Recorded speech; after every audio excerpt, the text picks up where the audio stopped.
So hello everyone, welcome. Thank you so much for joining us here at the library. I know it was probably a real effort for all of y'all to get here today in this weather, so I greatly appreciate you coming out. And I'd like to welcome everyone that is watching at home through the live stream as well. My name is Leah Frieden, and I'm a reference librarian here at the Fayetteville Public Library. So thanks again for coming today. Before you leave, please do take just a moment to fill out those evaluations that we've left on your chairs for you. Those help us to plan for future programs here at the library. And before we start, I'd also like to give a very special welcome to the Northwest Arkansas Beekeepers Association for bringing this program to us. So thank you very much. And with that, I'm going to go ahead and turn things over to our first speaker, Ed Levi, if you could join me in making him feel welcome.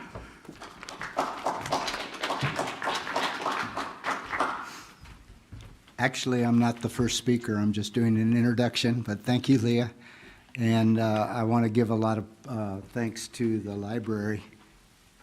I forgot my notes. For sponsoring this and letting us do this here, because I've done one other presentation here, and the library is extremely professional. And if any of you haven't been to the library since it's been expanded, I really suggest you do that. I was just talking to somebody that used to be a driver's ed education. There's a simulator downstairs. There's also a simulator for airplanes and backhoes and all kinds of stuff that you can use for free. What I want to do right now is just give you an introduction to what is going to go on for this class.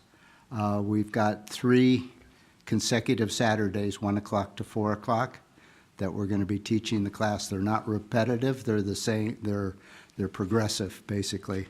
So today, what's going to happen is that we're going to have an intro to honeybees, how honeybees work. And that's going to be broken into 3 different speakers.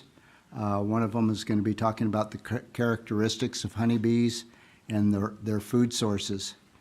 Then I'm going to be talking about bee biology and how the colony works. And then our 3rd speaker today is going to be speaking about beekeeping equipment. From there, next week, we're going to actually start talking about real beekeeping. But we're thinking that you need to understand how bees work in order to be a good guardian for them, to be a beekeeper. So beekeeping as guardians for honeybees or beekeepers, what's involved. The first 3 speakers actually are broken in, the first section is broken into 3 parts. Getting bees is the main topic, and it's packages and nukes, feeding bees, and swarms, how to catch a swarm.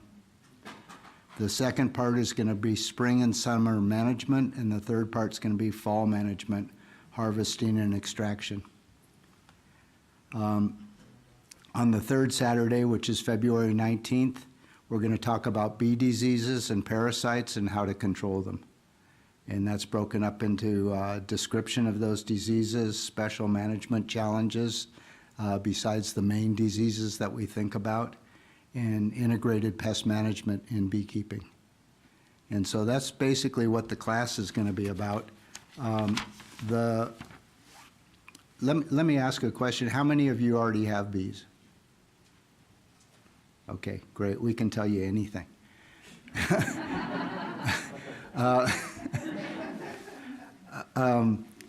That's perfect, because this is for beginner beekeepers. You have a handout about the Beekeeping Association.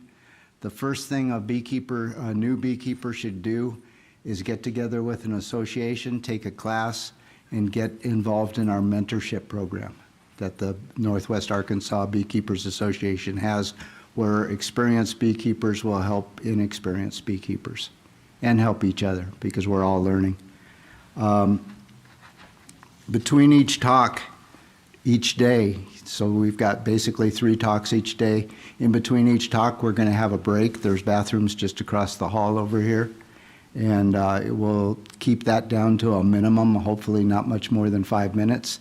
And then we're going to be starting up again. We're going to have a question and answer period towards the end of each day. So after the third talk, then you'll ask questions about anything that had to do with those 3 talks that you just heard. And the speakers will be up here, and you can address them to one of us or to all of us. Beekeeping is an art and it's a craft, but it's based on science. So that means that even though bees know what they're doing, and we sort of have been learning what they're doing, we're still learning, and we have different styles. Beekeepers are butchers, bakers, and candlestick makers. I mean, they have other professions, they have other backgrounds, and so they have different styles of doing the same thing. But everything is based on science. The 5 instructors in these talks that we're going to have experience in beekeeping of over 120 years, all combined. But we all approach things a little bit differently. Bees have been working with flowers and plants since plants were starting to flower, which is 130 to 150 million years ago. So our 120 years of experience of the instructors of this class are just beginners, really. We're still just learning. That said, man or people have been working with bees for over 7,000, well, since 7,000 BC, so over 9,000 years. So we've been learning all that time, and Aristotle wrote about bees. He made some mistakes, but he also observed a lot of really interesting things. We're still learning, and we're lucky to have researchers that are working on it, both through the universities, including U of A here, and with ARS, which is Agricultural Research Services of the USDA. With that in mind, I'd like to introduce our first speaker, who is Winfriedus. Do you mind if I call you Win? Okay. Win Bakker. Make it easy. Okay, Win Bakker. And Bakker, by the way, in Dutch means baker. So butcher, baker, and candlestick maker. Let's see how we get out of that. Let's just put it down here. There you go. Thank you, Anthony. Go into present.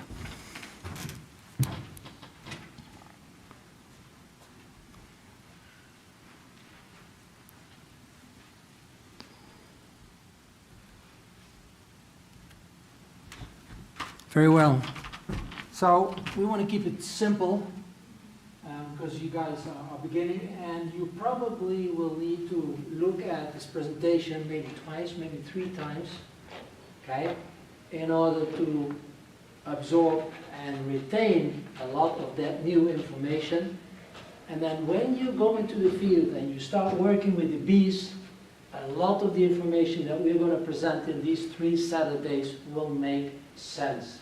Okay, so you need to get your hands dirty, yeah, in order to get to know all the information. You see, we are going to talk about basic characteristics, what is happening with those habitants within the hives, and then a little bit about food sources, because food sources are very important. You cannot have hives and only grassland. Okay, we want to have wildflowers, prairies, yeah, where you can really have different food sources, so that during the spring, the summer, and the winter and the autumn, the bees can supply for themselves. This is the Beekeeper Handbook. It's not a Bible, but it's pretty close. So if you are very serious and you want to do some deep-going studies into bees, this will help you a lot. I bought this in 2009 when I started with bees, and I got a lot of mileage, yeah, from this book. There are many books available in the market, but this is a good one. This is, I would think, for most of you, the objective. Right? We want to have a nice honey production that we can share with our family members, with friends, and sometimes we want to sell even the honey. And I always say beekeeping is a hobby, in which you can make a little bit of money. Most hobbies cost money. Beekeeping, not necessarily. Okay? So, short history. As already mentioned, honeybees were imported by the European colonists into the New World. In the New World, we had a lot of bees, varieties, but very small ones, not the European honeybee or the Apis mellifera. Bees have been producing honey for at least 150 million years. We know that because of amber that has captured some bees. So over time we have found these bees in amber, and we can pinpoint how long they have been on Earth. There are in the US around 212,000 beekeepers, or 3 million bee colonies, yeah, and they produce basically 1.5 pounds per capita, per head, per inhabitant per year. The US consumption is a little bit less, 1.3. Okay, so the difference is probably what the food industry is using, because the US is one of the larger importers with the European Union of honey worldwide. Honeybees through 200 floral sources in the US. You think that it's a lot, but if you compare that with the amount of flowers that are available, okay, it is in reality only a very limited amount, and you will see that later on. A bee colony needs pollen, protein, okay, for brood, energy, nectar, that later on the bees will convert into honey, and a very good water source. And often we think only in the flowers, in the pollen and in the energy, in the nectar, but really water is extremely important also for the bees, because they need water also to cool the hive, especially in the summer. Many new synthetic flower varieties do not produce pollen or nectar. So if you go to Lowe's or Home Depot and you see some very nice flowers, it doesn't mean that bees will take or use these flowers, yeah, as a food source. Many are, I say always, synthetic and do not produce. Bees are flower stable.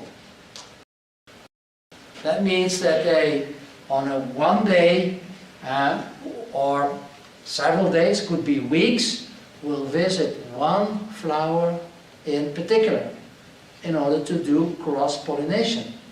And that's why nature, yeah, made the bees and insects in general, yeah, to help with cross-pollination. Bees are insects, and temperature determines the degree of activity. So normally in my bee yard, I got around 20 hives. I can already pinpoint which hives will start earlier, let's say by 55 degrees Fahrenheit, they just come out, while other hives will do 65 degrees. Okay, so there are definitely differences between your hives, and once you have several hives, you probably start writing down some notes and observing different characteristics. Because that's the nice thing about having bees in your yard, you can study them. They are most active between 60 and 90 degrees Fahrenheit, with winds below 50 miles. They don't like a lot of wind because, you know, they're very small, they need to fly often against that wind, yeah, and when there is sun. And what that means is that you like to position your hive in a sunny area, and normally the entrance to the south, capturing a lot of sun in the early morning, and then maybe in the afternoon, especially in the summer, you want to have them particularly protected by some trees, so that they don't have the full sun, because they need to keep that hive also cool. Okay, and that is why they need water. This is a picture from one of the yards. This is in autumn. You see here a double brood. Here also one brood box on the table. So here we have the queen that can roam in these 2 brood boxes where she does the reproduction. Here you see 2 hives with 1 brood box and 1 super. So in the super, which is the top one, which is lower, we normally try to accumulate all the honey, okay? And the queen cannot get into the super because we put a queen excluder in between. Try to keep your hives as clean as possible. I put normally some plastic below here, you cannot see it because of all the leaves, so that I can see, you know, what drops down from inside the hives through the screen bottom board, yeah, on my plastic. I use an old swimming pool plastic, okay, that's very resilient, so I can really track. You can see ants that want to climb into your hive, and then you can start treating them. So that's the way I try to work with my hives. Okay, some characteristics on the hive configuration. A typical honeybee colony consists of only 1 queen, okay, and she is the mother of all bees. She is distinctively longer and heavier than the worker bees. Then we have around 300 drones. Those are the males, okay, they don't do nothing. They're only there for reproduction. And then we have between, I hear an average of 6 or worker bees. Okay, those are all females, and they do basically all the colony work. Okay, now I say here 65,000 in a small hive, it can be 40,000, in a very large hive it can be 80,000, especially if you have a double brood box. Brood box normally has 9 or 10 frames, you will see that later on, and supers normally have 9 frames. They will talk about the bee space within the hive later on by another presenter. Within the frames, bees produce wax, comb, okay, and that's composed of a hexagonal cells.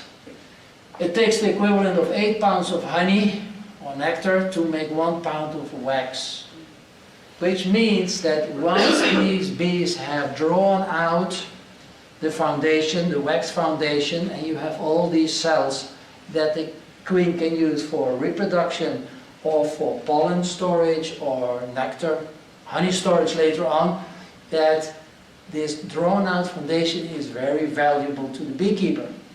Because if that drawn out comb is destroyed every year or we renew it every year, the bees need a lot of honey or nectar, yeah, to start making them each year. So you take very good care of that.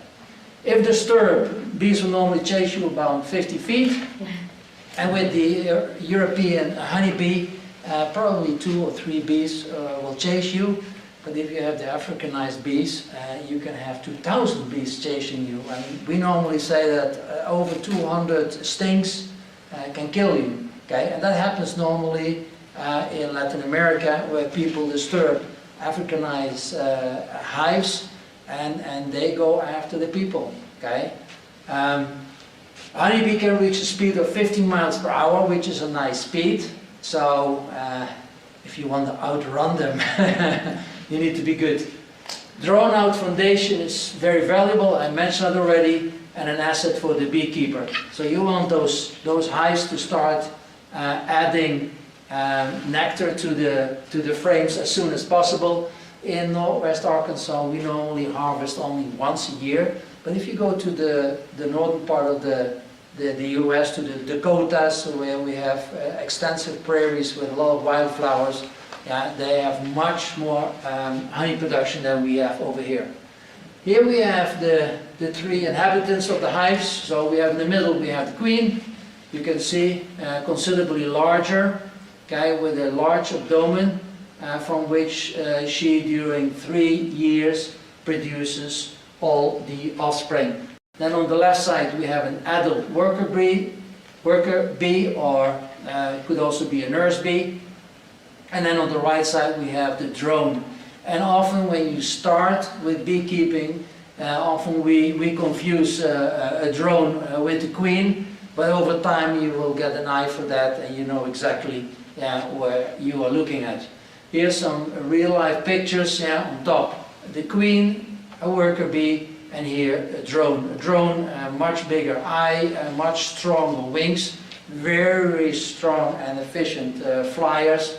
So they need to be, because they normally are only outside, yeah, especially in spring and early summer.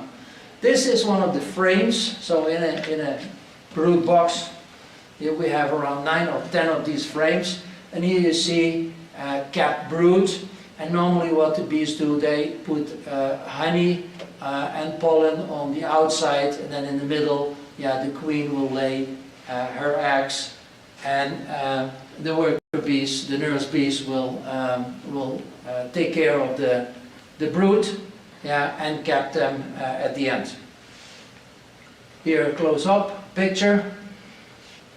Okay, and then a little bit what is the area, the worker bees that go outside to bring in pollen, nectar and water can cover. So we talk about 12.5 square miles. So if this is the hive, okay, I normally say they fly around 2 miles, especially if you have enough food sources in this area.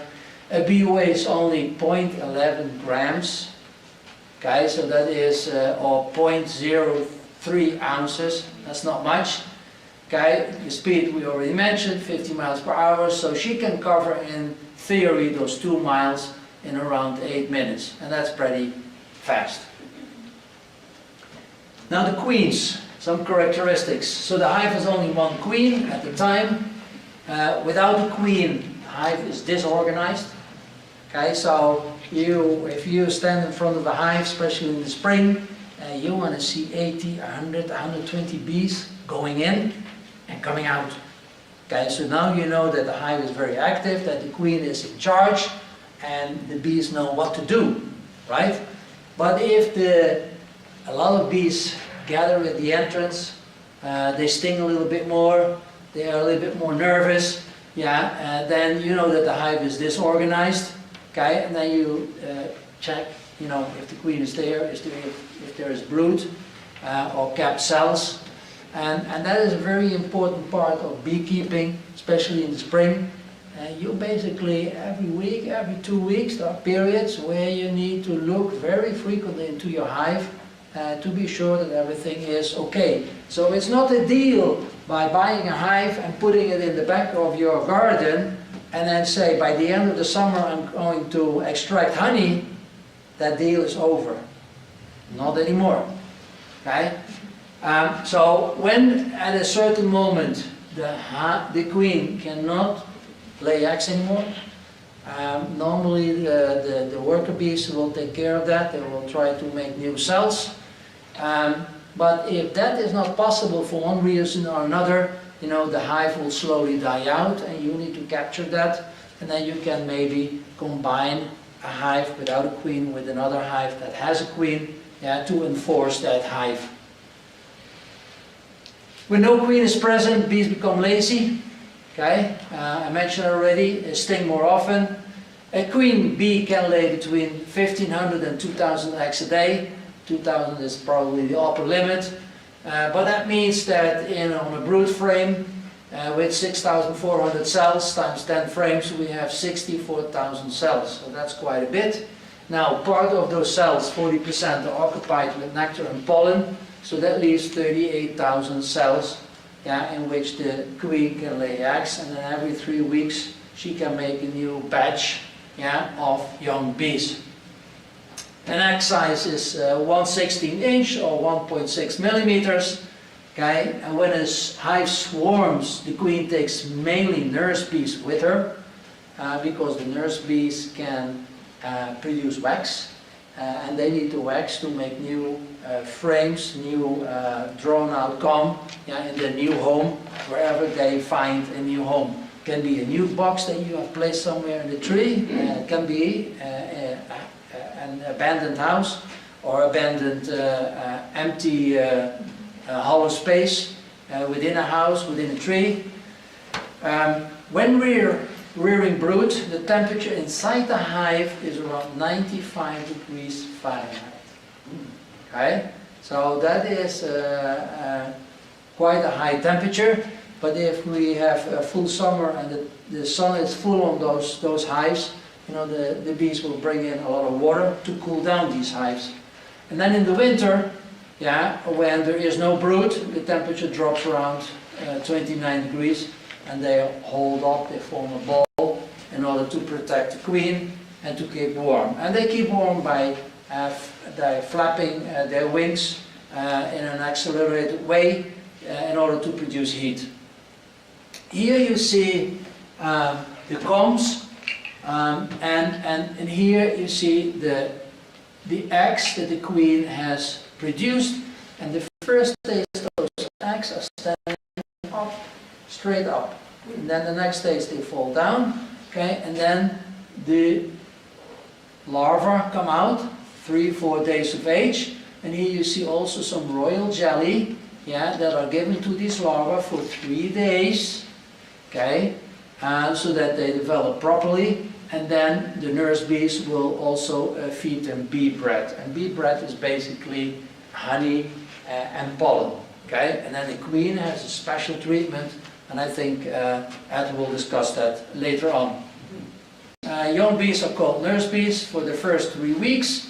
They take care of the brood, feeding, capping the cells. They take care of the queen, and then they produce the wax to make the wax foundation. To produce wax foundation, fairly high temperatures are needed. So this is in the spring when the queen is reproducing very fast to produce a lot of bees, and then we have a lot of nurse bees. So then we are able to make a new wax foundation, and normally going after August, September is very difficult that a hive will produce a lot of wax. When nurse bees are 2 weeks of age, they produce the maximum amount of wax that can be expected.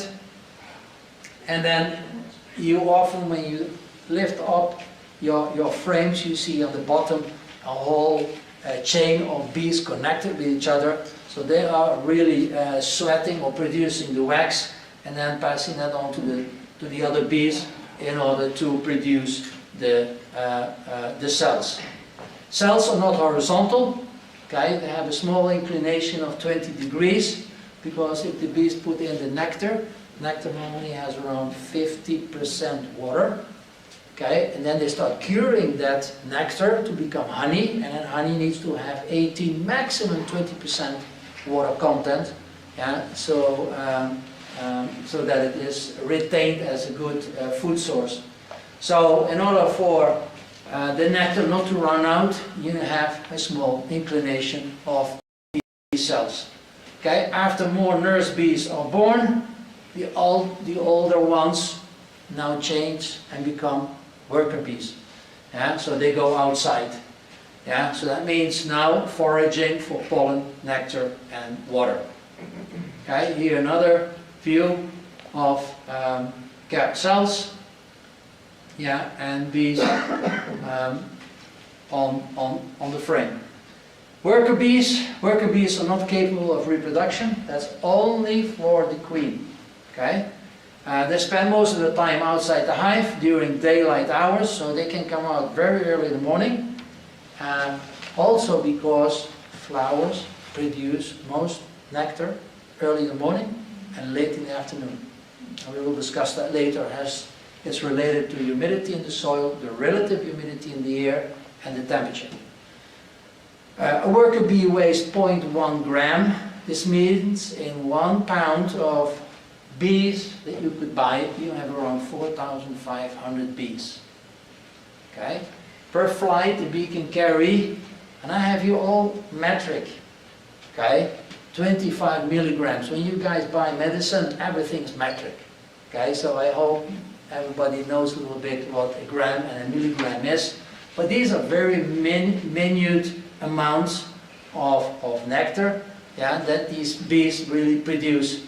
Yeah, and then over to produce 1 pound of nectar, we need 18,200 trips.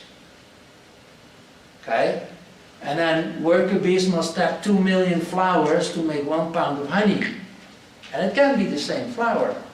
Okay, everything depends on the environmental factors. An average worker bee makes 1.5 teaspoons of honey in her lifetime, so that's not much. But that's why we have, 65, 80,000 bees in our hive. A honeybee visits between 50 to 100 flowers during one collection trip. So you see that also, she is a few seconds on one flower, then on the other flower, and she is just trying to find which flower has in the nectaries at the base of the flower nectar, available, and then they pick that up during the collection. A honeybee colony needs an average of 40 to 60 pounds of honey to survive the winter. Depends a little bit on the winter. It could be 30 and 40 pounds maybe here in northwest Arkansas. Depends also on the size of the hive. But if you go more north and you get a lot of snows and very cold temperatures, then you need to go more towards your 60 pounds of honey, which basically means 2 full supers. Okay. There you have. Do you have a super there? No. No. 2 full supers you need to have in storage, on top of your brood box, for them to survive the winter. A worker bee will live for only 4 to 8 weeks. That's not a lot. Okay, and this especially in spring and in the summer when they are highly active because of the high temperatures. Insects are always busy, but in the winter, so the offspring, the worker bees that are produced by September, they will survive the whole winter because they're not very active. Okay, and they probably die off in spring, in early spring, when the queen already is producing the next batch of young bees. Bees can sting other insects without hurting themselves, but when they sting us or other mammals, okay, we have a thick skin, the barb sting gets stuck and we basically rip out their intestinal tract and they die. Okay? I don't know if they realize that. If they would, they probably wouldn't sting us. But anyhow, important is the water source. Okay, and this is my garden. This is what I use. Bees can go to swimming pools to your neighbor and cause maybe some trouble over there. They can go to some creeks. They will find their water source, but you can help them. This is probably 100 feet from where I have my hives, so that different hives can come over here. But this is a joy to see during summer. Now, we lately, with global warming, we see that in September we still have warm days. Okay, you need to have your water source available in that time. Okay, so take care of them. Drones. Drones are present for only 3 to 4 months a year. I already mentioned they are produced from 1 fertilized eggs. When the hive becomes very full, and that is why we need to look into the hives, because we don't want the hive to swarm. We want to contain the bees in that hive. We normally start seeing more drones, and that is the first sign that maybe our hive is going to swarm. And then you can split the hive, and that will be discussed later on. Drones are lazy eaters without a sting. Okay, so that's good. They eat all day, do not work at all. Okay, staying inside the hive when it's cold and wet, outside, and then going outside when it's sunny and nice. Okay, so they have a very nice life. But after the reproduction phase is over, drones are booted out of the hives. The women kick them out. Okay? These drones, larvae, are fed very well. That's why they are bigger and larger than the normal worker bees. So they weigh 0.19 grams. So they weigh almost double what the worker bee is weighing. Okay? Knowledge of our plants. I think this is very important. I see a lot of beekeepers that put out hives in areas where there are no food sources. And then you will need to feed the bees, and you don't want to do that. At least in spring, part of the summer, and in autumn, you want to have natural food sources available. So you want to have enough flowers that produce nectar, or trees, pollen, you need your water supply. And basically the plants that we want to have in our area need to produce an oversupply of nectar that becomes honey, so that we can extract part of that surplus and use it for our own means. Obtain knowledge in relation to the plants and the trees that you have in your garden. I've done in my last 10 years a lot of investigation. I went on the internet. I've tried out a lot of shrubs, plants, trees in my garden, and I must say some of the plants that do very well in certain areas don't do well in Northwest Arkansas. Okay, so you need to do a little bit of your homework, but I will give you some suggestions what works very well over here. Many flowers again are nectarless, and others are self-pollination. Okay, cross-pollination has been added by nature to have crossbreeding in the same plant species. Basically, it's sexual reproduction. Okay, self-pollination, all the grasses, the wheat, the barley, those are self-pollinators.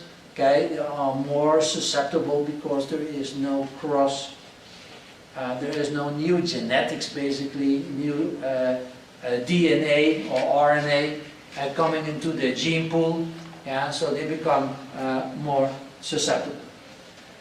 This is Anise hyssop, or in Latin Agastache funiculum. This is one of the favorite trees that I have in my garden. These are in early spring. They become twice as big. They produce flowers for 4, 6, 8 weeks. So 2 months maximum. Every bush is a microclimate for a lot of insects, not only your honeybees. You will see a lot of bumblebees, which are nowadays also declining in the US. You see a lot of smaller bees, okay, coming to your garden. So I have normally 2 or 3 types of bumblebees, and I have, besides my honeybees, 2 smaller bees, yeah, in my garden. The hyssop, or the Agastache plant, comes from Southeast Asia. Normally they need relatively a certain amount of water. So water them properly, I would say twice a week, and in the full summer, also for, you know, those flowers to continue to produce nectar, yeah, that the bees need. Type of plants, most important one. Again, here we have 15,000 flowering plants in North America, but only basically 200 are interesting for us because they give enough surplus nectar, honey, yeah, that we can extract later on from the hives. In the family of the Leguminosae, we have the acacias, we have the clovers. Clovers are extremely important. We have alfalfa, we have black locust trees. Okay, you have them a lot in the nature. So these are very important plant species for your honeybees. But I would say the clovers, yeah, are especially very good. We see that often everybody is spraying their lawns to kill the clover. Okay, everybody wants to have pure grass. That's not good for our honeybees. We need variety in nature. So plant enough of a certain plant so that you can stage different flowering trees or plants in spring, summer and autumn. Okay, I see often people planting one tree of one variety and a bush of another variety. Now you need to make, you know, a small group so that there is enough available and the bees are really attracted and then going after the flowers for a week, for example, yeah, till the nectar production comes down, and then they will start looking for another flower or plant that is starting to secrete more nectar. So this is in early spring. This is a plum tree. I got 3 of them. This is fantastic. This is heaven on earth for bees in early spring when very few trees are flowering. So they get a lot of pollen and nectar, yeah, to start really the reproduction process in the hives. Because when those worker bees are bringing in nectar and pollen into the hive, okay, they activate basically the queen to start laying. Nectar and flowers. Nectar secretion by plants has its purpose to attract, yeah, a gamma amount of insects for cross-pollination purposes. Okay, cross-pollination in 19% happens by the wind, and the other 81% by insects, and from that 81%, 73% is done by bees, 21% by bumblebees, so 73 plus 21, so here we're talking about 94%, yeah, of pollination is done by 2 species, okay, and then the other 6% can be other insects, like beetles, like flies, okay, but so bees and bumblebees are important. In a great many plants, nectar is secreted in a fleshy ring at the base of the flower, and we call those nectaries, yeah, at the base or the top. So here you see a flower, okay, the stigmas here on top, and so here is where the bees need to get the nectaries. Now, in the middle of the day, when it's warm and hot, the pressure within the plants is normal.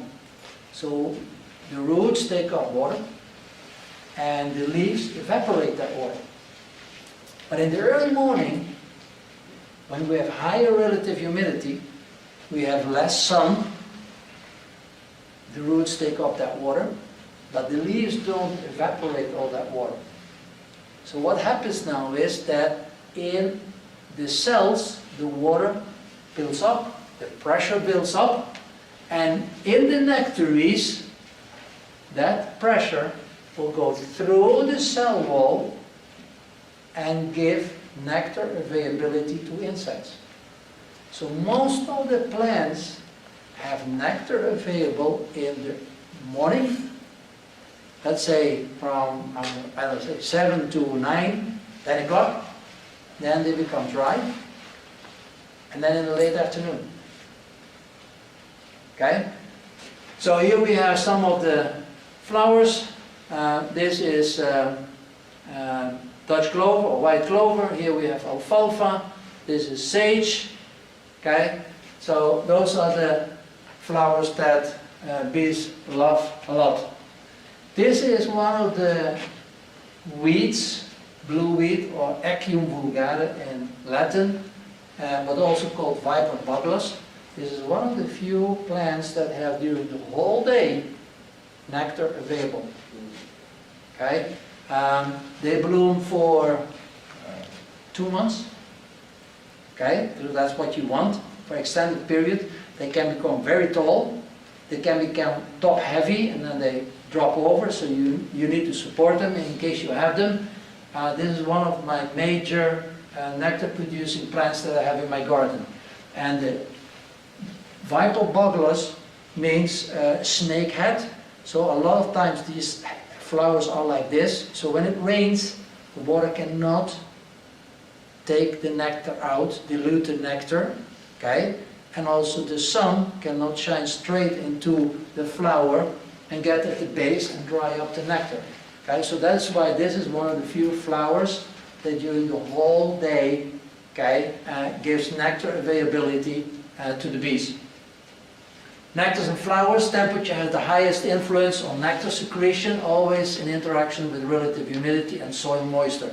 So again, if we don't have enough moisture in our soil, you don't have nectar production. You can have the best producing plant for nectar, it will not give you enough food sources for the bees. So you need to keep that soil moist enough, okay, to keep that flow of nectar going. White clover produces most nectar when the temperature is between 80 and 90 degrees Fahrenheit. Higher, production will drop. Cool and cold nights, think in the spring and in autumn, okay, followed by warm days, will produce the highest amount of nectar flow. Why?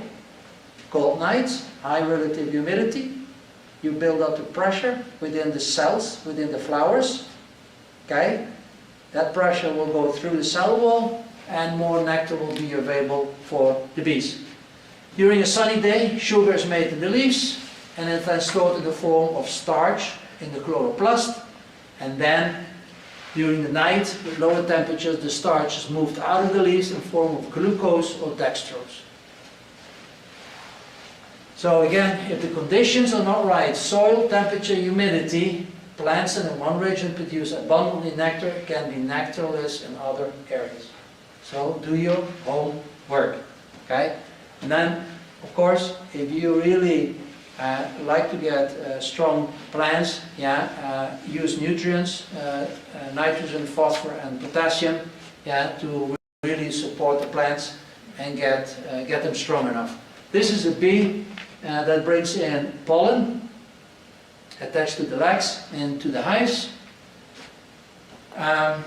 These are the objectives that I have placed and I think are the most important ones. So again, know the pH of your soil and the type of soil. Have spring frost resistant plants.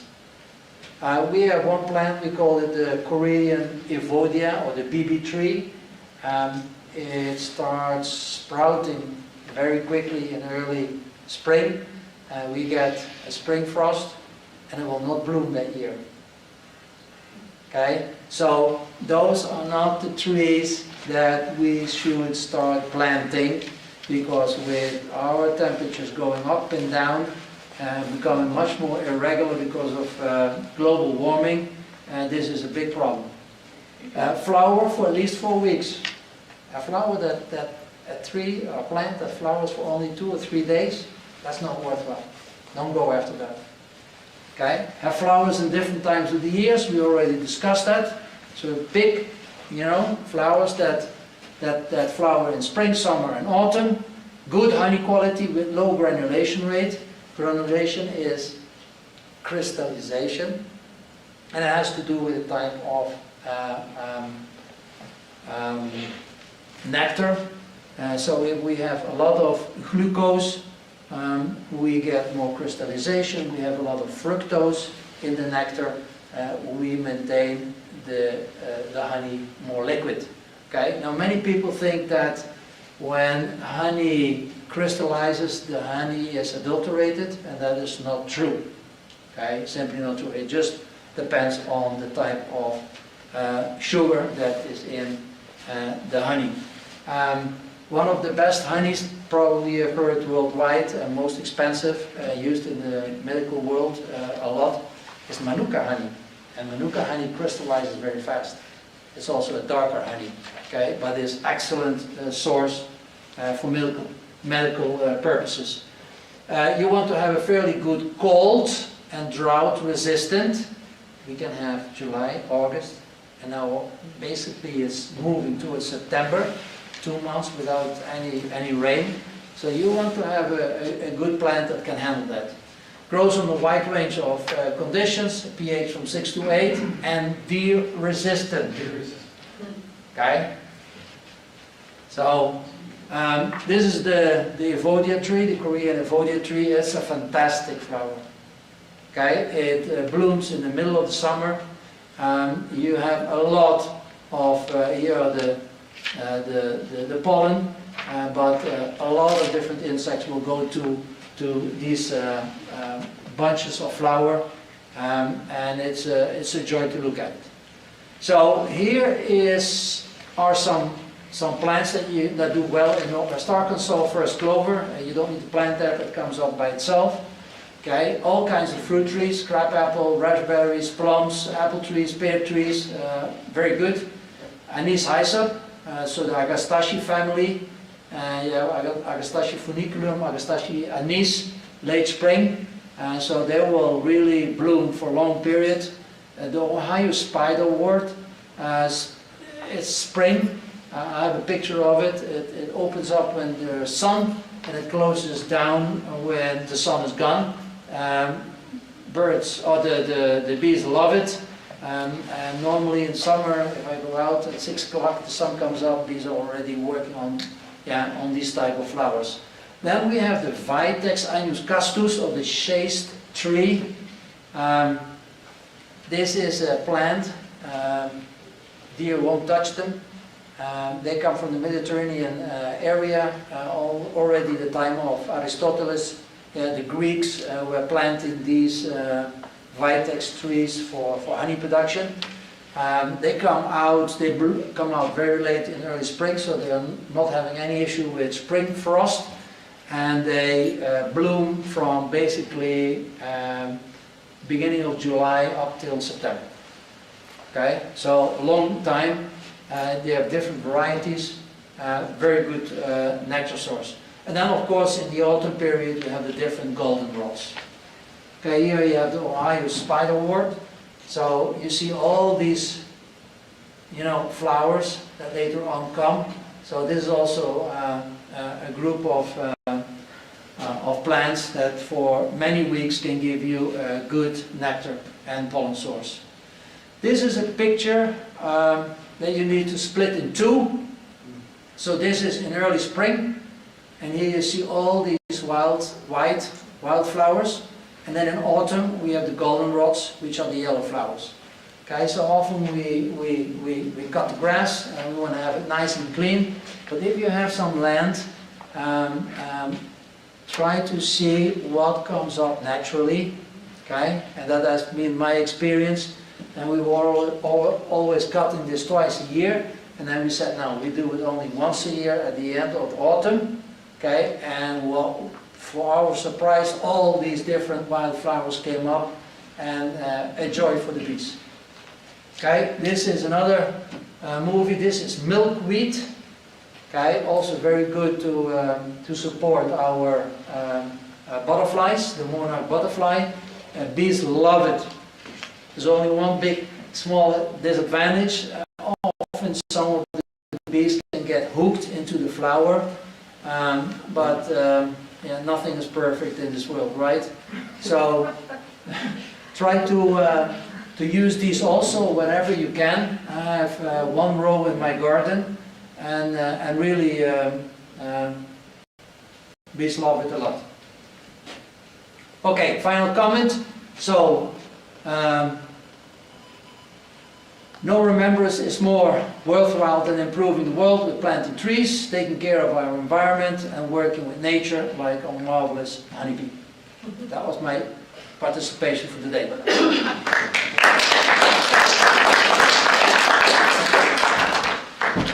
So we will have a 5-minute break, and we need to switch computers. And restrooms are right across the hall. Get up and stretch. And think about flowers.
I'm going to go ahead and start. There's a few people that will be coming in as I get going, but there's going to be a little bit of redundancy in this. Wynn and I were sort of covering the same subject, but I'm going to go more into what happens in the colony instead of the individual bee, and you'll see what I mean as I go along. As I said earlier, a lot of this is about the science of bees and how bees live and how colonies work. And in order to be a good guardian for your bees, to be a good beekeeper, you need to understand that in order to learn the things that we're going to be talking about next week. So the natural biology of the honeybee colony is what I'm talking about. It's understanding how honeybee colonies work. First of all, where did the honeybees come from? If you look, you'll see that different races came from different places. And I told you a little earlier that researchers are still doing a lot of stuff. There was about 3 weeks ago, a very scientific paper came out proving that what we thought always, that bees originated in Africa and moved into Asia and Europe and then eventually to the Americas, they actually started in Asia, mainly in the Middle East, and they worked their way to Europe. So they came from Asia, they went to Europe and went to Africa, and you notice that there aren't any bees in the Americas. The first bees came to the Americas in 1620 with early settlers. The Native Americans called them white man's fly because when they saw bees coming from the east towards the west, they would say, white man's not far behind. And so they called it white man's fly. There's major races of honeybees, and they vary from in different continents. I've been lucky to work with bees and beekeepers in just about all the continents. In Africa and Europe, we have the Apis mellifera bee. There's many subspecies of that. The first one that came to the U.S. was called Apis mellifera mellifera, and that's a black German bee. And they actually came from England, but they were transported from the German area to England and then came to the States. There are several others that came since then. Probably Linguistica is one of the more common ones, and that's the Italian honeybee. But now there's a lot of different ones, and there's hybrids of those. So there's subspecies, and then there's hybrids of subspecies where they've crossed over and back and forth. And then there's others that have been imported in the last several years, namely the buckfast bee from England. Came from an abbey called Buckfast. And then what we call the Russian bee is actually a Carnolian bee from Ukraine that went to the far east of Russia and then met the varroa mites there and got some resistant characteristics. So it was imported after going through a severe quarantine thing. In Asia, there's different honeybees now, and they have imported the Western honeybee, but mainly they have Apis florea, which is a little teeny bee. They have Apis cerana, which is a small bee. They have Apis dorsata, which is a big bee that does not live in a hive but lives in hanging from branches. And then Apis labassoria, which is a bee, you might have seen it in National Geographic or some videos of the Nepalis in the high Himalayas extracting or harvesting comb and honey from the bees off the cliffs of the Himalayas. I actually walked for 4.5 days to get to one of those colonies to see it. So its scientific name is Apis mellifera. They're reliant on flowers. So as Wynn just told us a little while ago, the flowers and the bees sort of developed at the same time, between 130 and 150 million years ago. Honeybees are social insects. Their families are called colonies. Now, there's a lot of other honeybee, or a lot of different bees. In fact, there's 20,000 different species of bees in the world, 4,000 of them in the United States. Honeybee is social. It lives in a colony. Most of those bees are not social. They're independent bees. So that's what a colony of bees could look like. If you go in the hive, you can see there, that's the queen and a bunch of bees around her. You'll see more pictures of that in a bit. I stuck this in here just to mess you up. It's sort of a philosophy thing of mine. We've got two faces looking at each other, and together they're making a vase. Now we can go back and forth in our mind and see the faces, or we can see the vase. I do the same thing with honeybees. I look at bees as individuals. Sometimes I look at them as cells in a colony.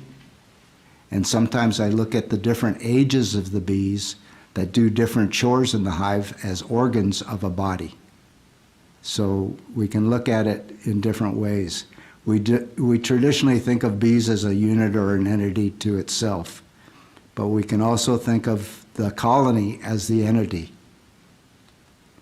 In that case, we could look at individuals in the colony as cells in a body, or we can see different age groups of individuals as organs of the whole doing different functions, just like we have different organs in our body that can do different things, breathing and beating and all those things. The different ages of bees have different chores that they do, and they make up the colony, sort of like it was a body.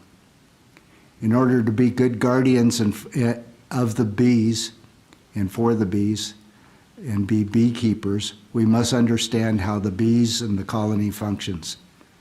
If we understand that, we can help the bees do what they do best. If we don't understand that, we're liable to be more of a hindrance to them than helping them. We call this bee biology. And biology sort of scares people away. It scared me when I was in school. But biology is the study of life. It isn't necessarily anatomy. Anatomy is a part of biology, but we don't have to learn all the parts of the bees in order to understand how a colony works, or how bees work, or how we can best help them. But the better we understand the biology of the bees, the more successful the bees will be, and therefore more successful we'll be as beekeepers. Bees make beeswax, and they do that in their homes, what we call hives. You know, there's terminology that gets mixed up, and people are often confused. When we talk about a swarm, they think it's bees that are attacking something, and I'll explain a swarm in a bit. When we talk about a hive, you know, like if somebody asks me how many hives I have, I don't know if I should tell them how many colonies I have or how many empty boxes I have, because a hive is just a place where bees can live. Even in a bee tree, and there's one, by the way, right across the street here, even in a bee tree, that's a hive inside the tree. And by the way, in the library at the other end of this floor is a whole section on bees. We've got bees out on the roof out there. We'll be demonstrating out there in the season. We've got a thing that looks sort of like an artistic bee tree there. We're going to have a video inside of the hole on that tree so people can look in there and see what it would look like inside of a bee tree. We've got this demonstration hive that's over there, and lots of books about bees. Anyway, this could be a bee nest. We've adapted what the bees would do naturally and made hives that work good for them and good for us. And a little while Earl will be talking about that. Their natural hive is sheltered, it's dark, it has a defensible entrance, and they have preferred sizes, heights, and exposures. So they like it to face south, southeast if they had a choice, and that's what we try to do also. But they also have preferred sizes. They actually measure inside of a box before they move into it if they're moving into a new place. They construct parallel combs, back-to-back hexagonal, you know what I mean, cells. that are facing each other. They're six-sided cells. They have a front and a back, but they have six-sided, which man has not been able to find a more efficient form to be able to use the least amount of materials to hold the most amount of weight. And you'll see that shape in a lot of things. Even the telescope that just went up in space was made the same way.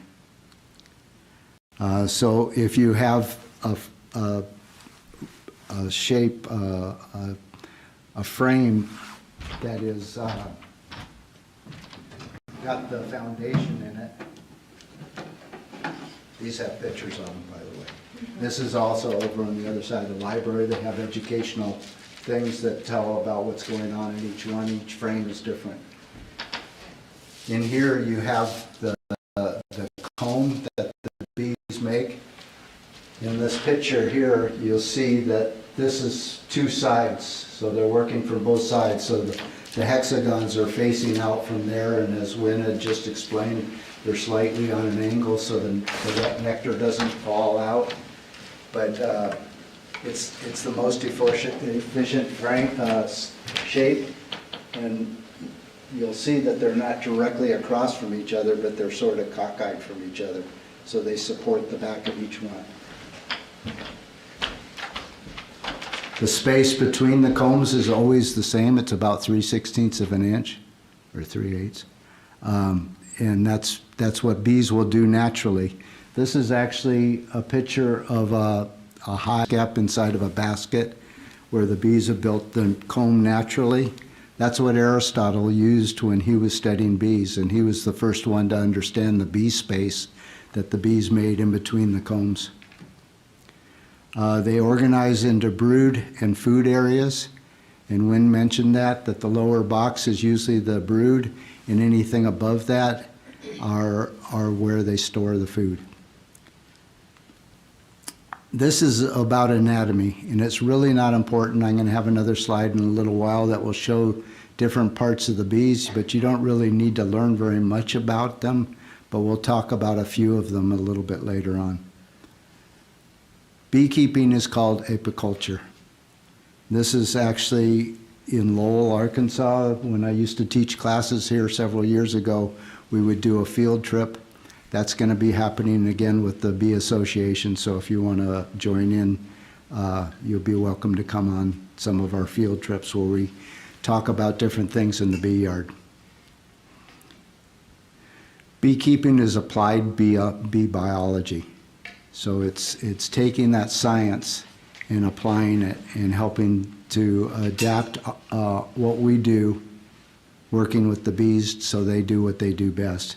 But it's also a craft that's based on that science. And so when you have a butcher and a baker and a candlestick maker, we come from different backgrounds and we have different ways of doing crafts, but it's all based on science. So beekeepers, you'll find out that they'll do things slightly differently, but the general thing that's going on is going to be similar. So there's an old-time beekeeper, and there's a beekeeper I was working with in Nepal. We had just taken some bees out of a hive and put them into a box. Wynn talked about the different castes or the different types of bees in the colony. You have the queen bee. She's the only reproductive female in the colony. She functions, her functions are that she lays eggs and she produces pheromones, which are chemical messages. I'm going to talk more about that in a minute. Those pheromones are extremely important for the bees, and some practices and some environmental changes that we're having are messing up those pheromones. We have the worker bees, and they have a number of different jobs, and I'm going to talk about them individually, but basically they have the cleaning, nursing, nectar ripening, honey storage, and foraging to do. So they do all the work, and that's why they're called workers. And then we have the drones, which mate with the virgin queens. And Wynn mentioned that the drones get kicked out when they're not needed anymore. But the other thing that's, guys often say, it's not bad being a drone, you just get to eat and go mate. But actually they die when they mate. So it's not that good of a life. The colony is a family of honeybees. It works as a unit to promote its continuance and its family and its species. That's true with all of life. That's what we do. We promote our family and our genetics to go forward. We protect our species to go forward. And apple trees do that too. All plants do that. All animals, all living things do that. An apple tree produces an apple that falls on the ground. That apple is not made for us particularly. It's made to feed the seed until it composts into the ground and the seed gets a good start to grow a new apple tree. And so everything is just trying to continue its family or its species or its genetics. To do that with bees, it requires propagation. I divide propagation with bees into two different things. The first one is micropropagation, which is raising young bees. So there you have a picture of a bee that its egg was laid 21 days ago, and today it's hatching out. It's coming out of the cell as an adult bee. The other is macro propagation, which is swarming. Swarming is when the colony divides. So the colony, the family, gets too big for the house that they're living in, and they instinctively want to divide to promote its species in another place, to diversify locations. If there's a fire here, at least the genetics are going to continue over there, or whatever happens. It continues the species. And so swarming is a natural thing that the bees want to do.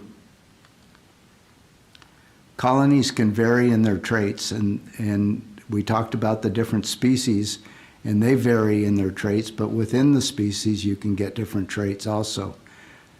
Some are more gentle than others, some are more defensive. Some are better at producing honey, some are better at producing bees. Some are better at brood rearing, making more bees.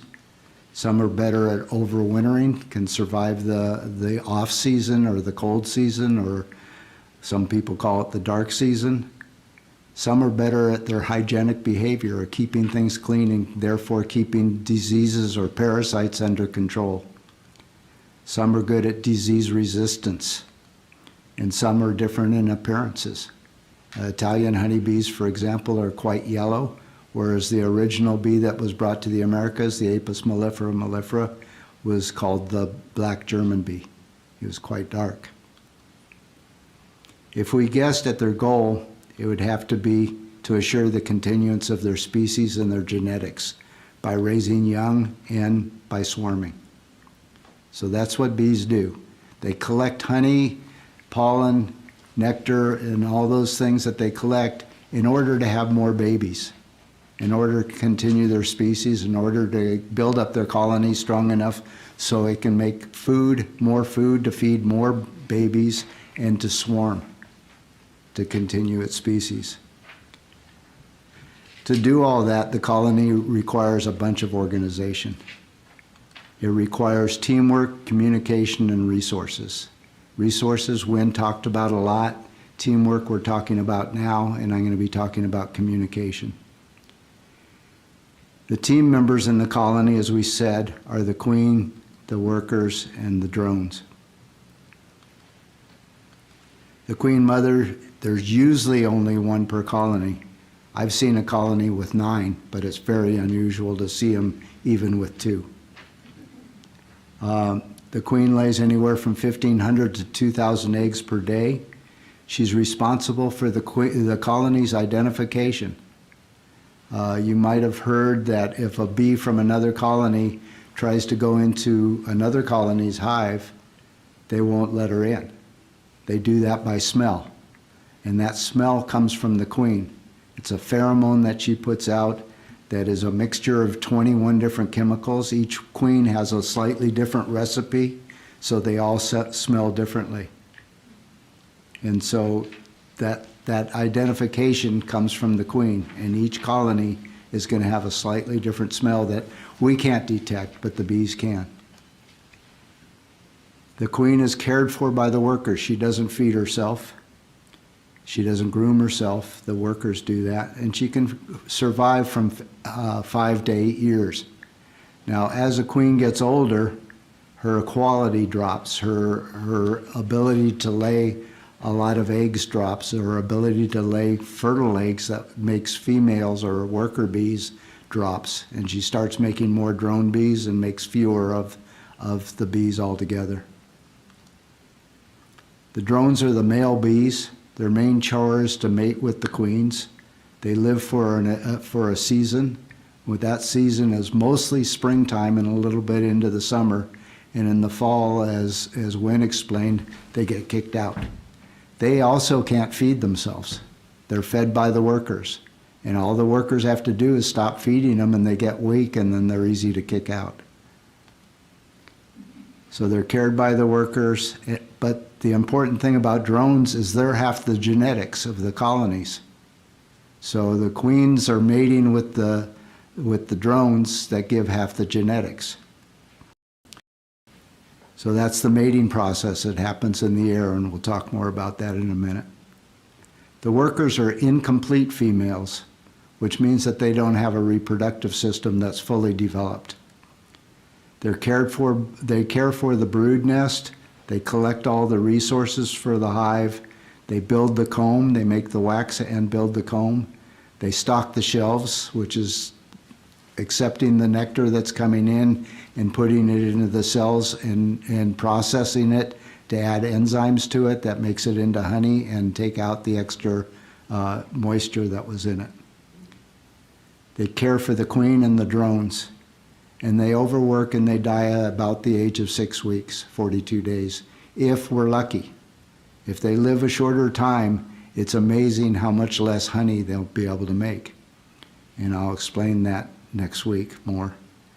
The jobs are broken down into categories depending on the colony's needs, which is communicated by pheromones, and the physical development, which is commanded by hormones. Now, the difference between pheromones and hormones are chemicals that your body makes to make you change, to be capable of doing some things and incapable of not doing some things. And pheromones are chemicals that are given out by the body to tell other bodies to do something. So they're sort of similar, but they're different. Pheromones are made up of chemical odors that the bees are very sensitive to, and they react to them. By age, the nurse bees are the first. When they come out of the cell, which you see there, that's a bee just hatching out. Unlike our kids, these guys go to work right away. And they have certain abilities, and those abilities are dictated by their hormones, by different parts of their body being capable of doing different things. When we were little, we couldn't do anything much. When we got a little bit older, maybe if our mom said, could you bring me that fork over there, we could carry the fork. But it took a few years before we could carry a bucket of water, or be able to run fast, or be able to run a business, or be able to drive. The same thing's happening with the bees. At different ages, they're capable of different things. And at different ages, and my wife was talking about this today, her birthday's coming up, so she's thinking about age. She said that we shouldn't think of ourselves as a certain age. We should think of ourselves as our abilities to be able to do things. And as we get older, we're able to do some things better, but we're able to do other things less well. Bees are the same way. So at different ages, they're able to do things. Glands develop and they're able to produce royal jelly, or they're able to produce wax. And then when they're able to produce wax, the royal jelly glands stop working as well. So they produce wax instead of royal jelly. So at different ages, they have different jobs. So the first 3 days of their life, they're house cleaners. They clean out the cells that they hatched out of and other young bees hatched out of. The second 3 days, they're able to produce royal jelly and feed young larvae. So that's they're 3 to almost 9 days old when they're able to do that well. The third 3 days, they start feeding older larvae. So they're, instead of feeding royal jelly to the young larvae, they're feeding what we call bee bread, which is a fermented mixture of honey and pollen. Then they become house bees. So the second third of their life, they're house bees. And at that time, they start building wax. They're able to produce wax. At about 12 days, they start cleaning and guarding the hive and heating and cooling the hive. About cooling. And he also talked about heating. They're able to vibrate and huddle around the brood to keep it in between 93 and 95 degrees.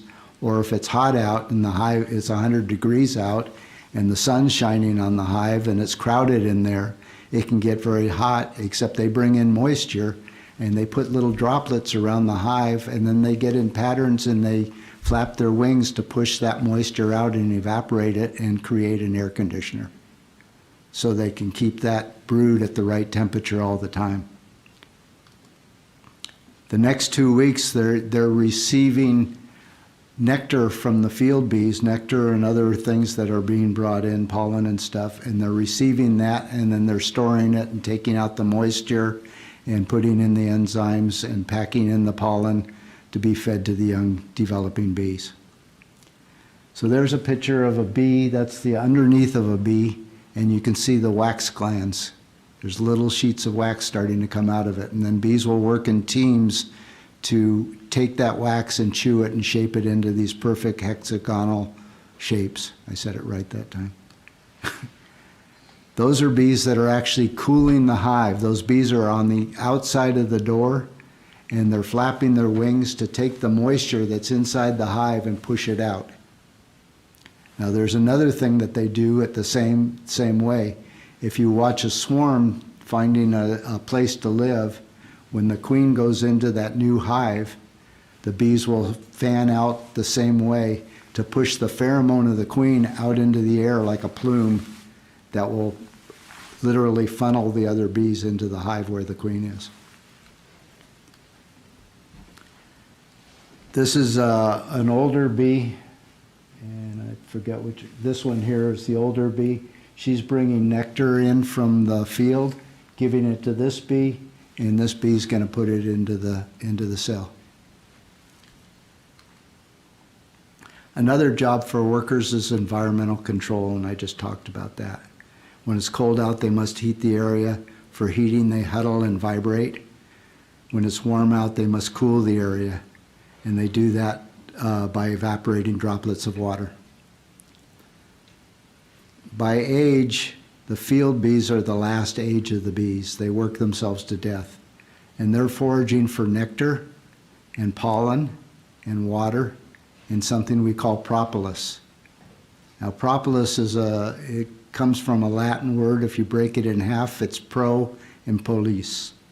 Polis is like Minneapolis, Indianapolis, Acropolis, means city. Pro means in defense of or in favor of. So it's city defense. It's a glue that the bees make out of resins of plants and trees mixed with a little bit of pollen and a little bit of honey, and it's a very sticky glue, and they use that to hold the hive together, to seal cracks, and it also has a natural antibiotic to it. So it helps the colony stay healthy. And it's used in toothpaste, and some places it's quite valuable and sold as a pharmaceutical. So they're at their last stage, they're foragers, and they're going out to plants. This is the white clover or Dutch clover that Wynn talked about. Going out to plants and collecting the resources. This bee is just getting the nectar. The brood development. You saw some pictures in Wynn's about this. You can see here that there are eggs, and like he said, they get in different positions. The first day, the cells are horizontal, so the egg would be laid in the center of the back wall, and when the queen lays it, it's sticking straight out. The next day, it's down like that. The beginning of the third day, it's almost down against the side, and then it hatches into a larva. And there you see the larva with royal jelly being fed to it. Royal jelly is a glandular secretion that's done by bees that are in between 3 and 9 days old. And all the bees are able to make some, but at that age they can make it best. And it's very, very high in protein. It's said to be a pharmaceutical also. Myth has it, at least, that Cleopatra was beautiful because she used it on her face. My mom came and wanted some. I gave her some. She still looks the same. A mated queen, she's going to be 103 next month. So maybe it helped. A mated queen lays an egg in each cell. The fertilized eggs are females and the unfertilized eggs are drones. Now that's different than the way we know things. Drones are haploids. They only have half the genetics. But they carry that half genetics from their grandfather, because drones don't have a father. They have grandfathers but no fathers, because there's only half the genetics there. The grandfather's on their maternal side. The eggs and young larvae are fed royal jelly and hatches to a larva on the 3rd day. So here, these larvae that you're seeing are just on their 3rd or 4th day, and they'll be fed royal jelly until the larva is 3 days old, and then it will change and they'll start getting bee bread. The bee's life consists of 3 brood stages: the egg, and this is a cell cut in half and you can see the egg there. The larva, and you can see larva there. And the pupa, which you can't see, because the cells are closed on the 9th day. When it's still in the larva stage, they're fed everything that they're going to be fed for their development. It gets sealed, closed. On the 12th day, it hatches again and becomes a pupa. And then it turns into a bee. So there's the stages. It's an egg, a young larva, an older larva, an older larva, a larva starting to stretch out and hatch into a pupa. And then on the 21st day, it's an adult bee. The diet changes to the pollen and nectar on the 5th day. This stops the development of the reproductive system. Now, if they need a queen for any reason, that they'll keep being fed royal jelly and the reproductive system will develop and they'll have a queen. The larva is fed and sealed on the 9th day, and that pupates on the 12th, and on the 21st day an adult bee emerges. This is what the beekeeper says. This is actually in a 2nd brood chamber, and you can tell because of the shape of the brood. But there you have sealed brood. This band right here is pollen, which is usually right next to the brood, and then above it, this is all sealed honey. And the beekeepers literally reading the frames, and you'll learn to do that when you start keeping bees. You can look at a frame and you can say, boy, something happened to my queen 3 days ago or 6 days ago or 9 days ago, or the queen's been doing good and now she's not doing good, or whatever.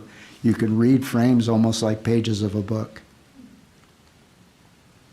The queen's development, she's only fed royal jelly.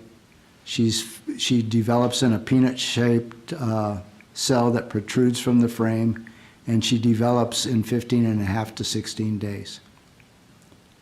So there's a queen coming out of a royal cell, it's called, and those are hanging down, whereas the other cells are horizontal. Those are hanging down. There's one that's just hatched. You can see where the little door is hanging still, and she's just gotten out.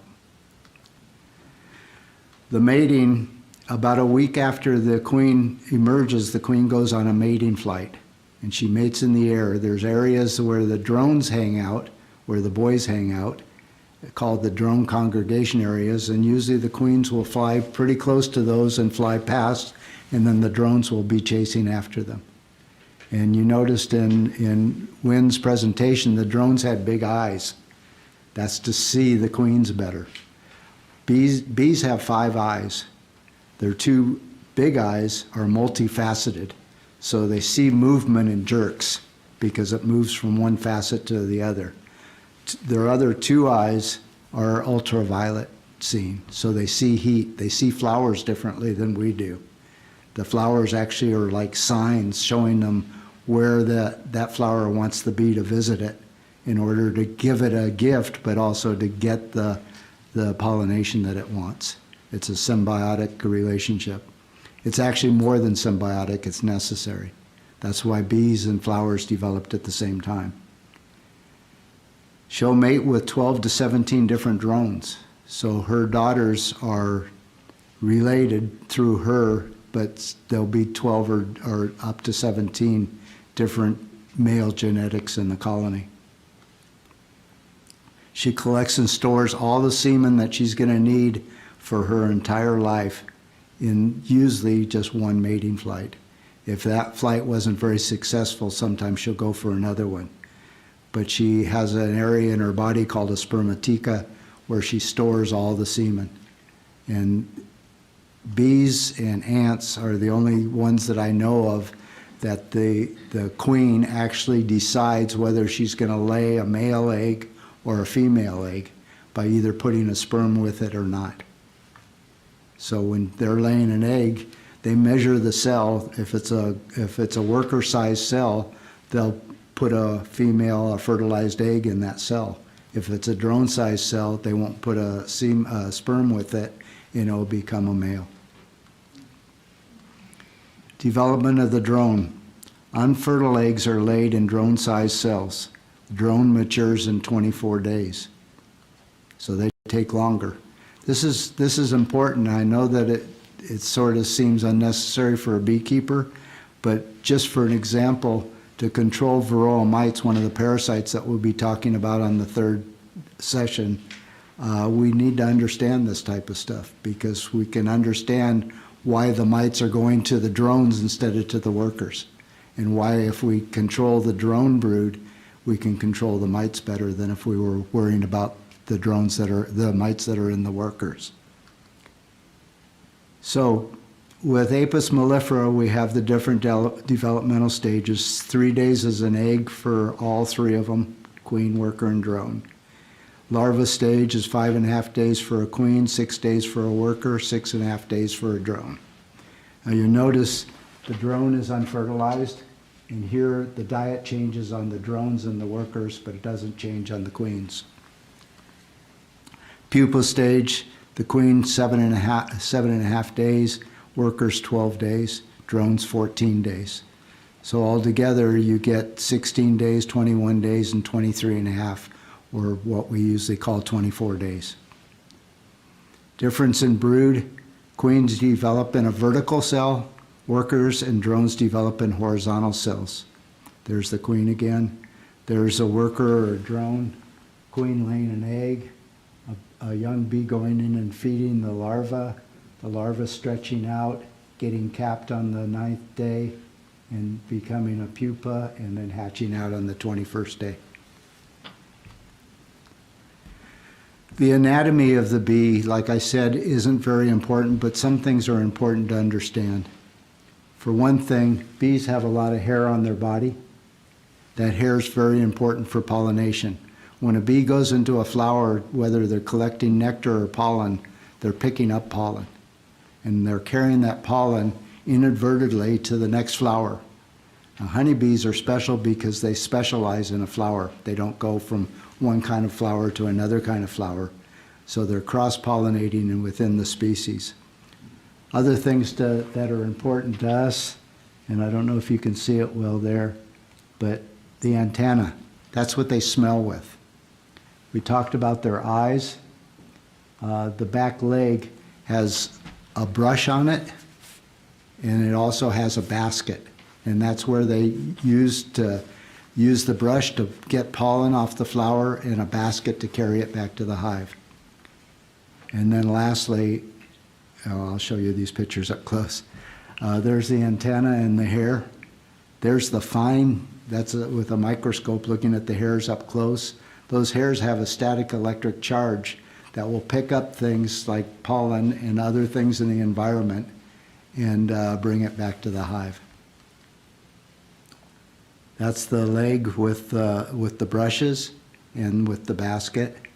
And this is the business end of the bee. That's the stinger. Let me talk about stingers for just a second.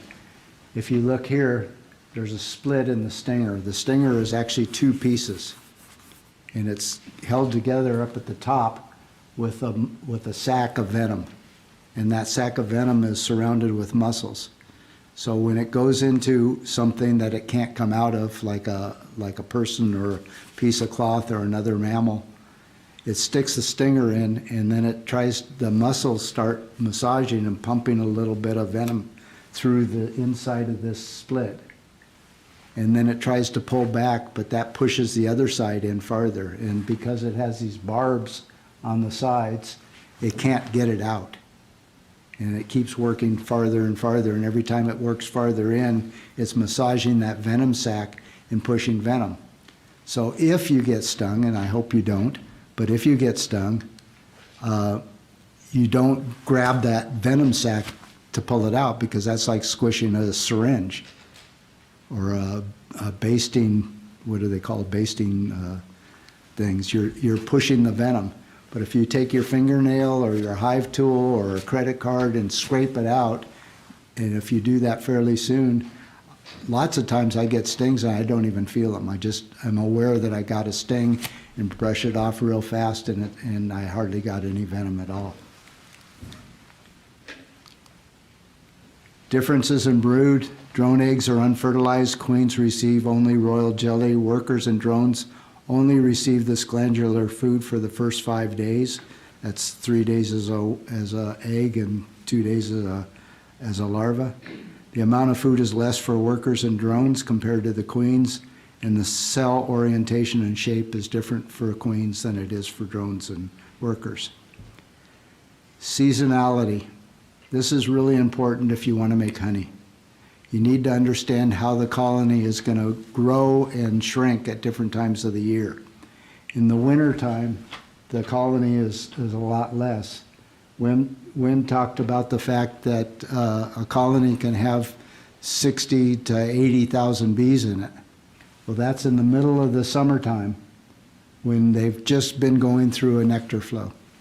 So in the winter, they reduce down, and they come out, they go into the winter, and they get the smallest amount of population, maybe down to even 20,000 bees, and sometimes less than that. And then in the springtime, as the flowers come on and the weather starts warming up, the queen starts laying more eggs, and the population grows. And it grows and it grows until the flowers start getting gone, and the season is too hot, and then the population starts dropping off as the queens stop laying so much.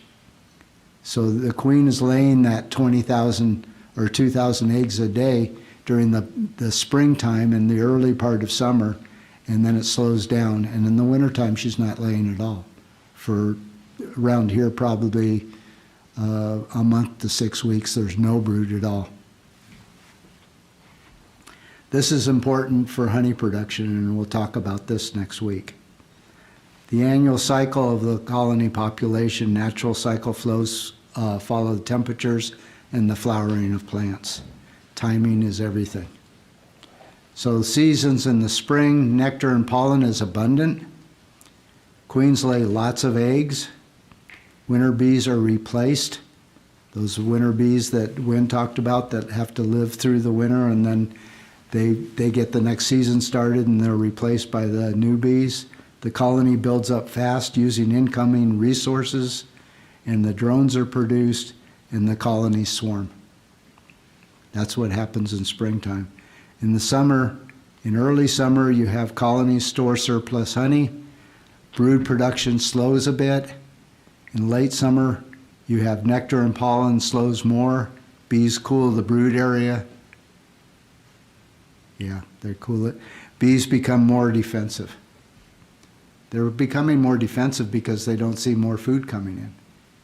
So they have to defend what they have. In the fall, early fall, small amounts of resources are still collected.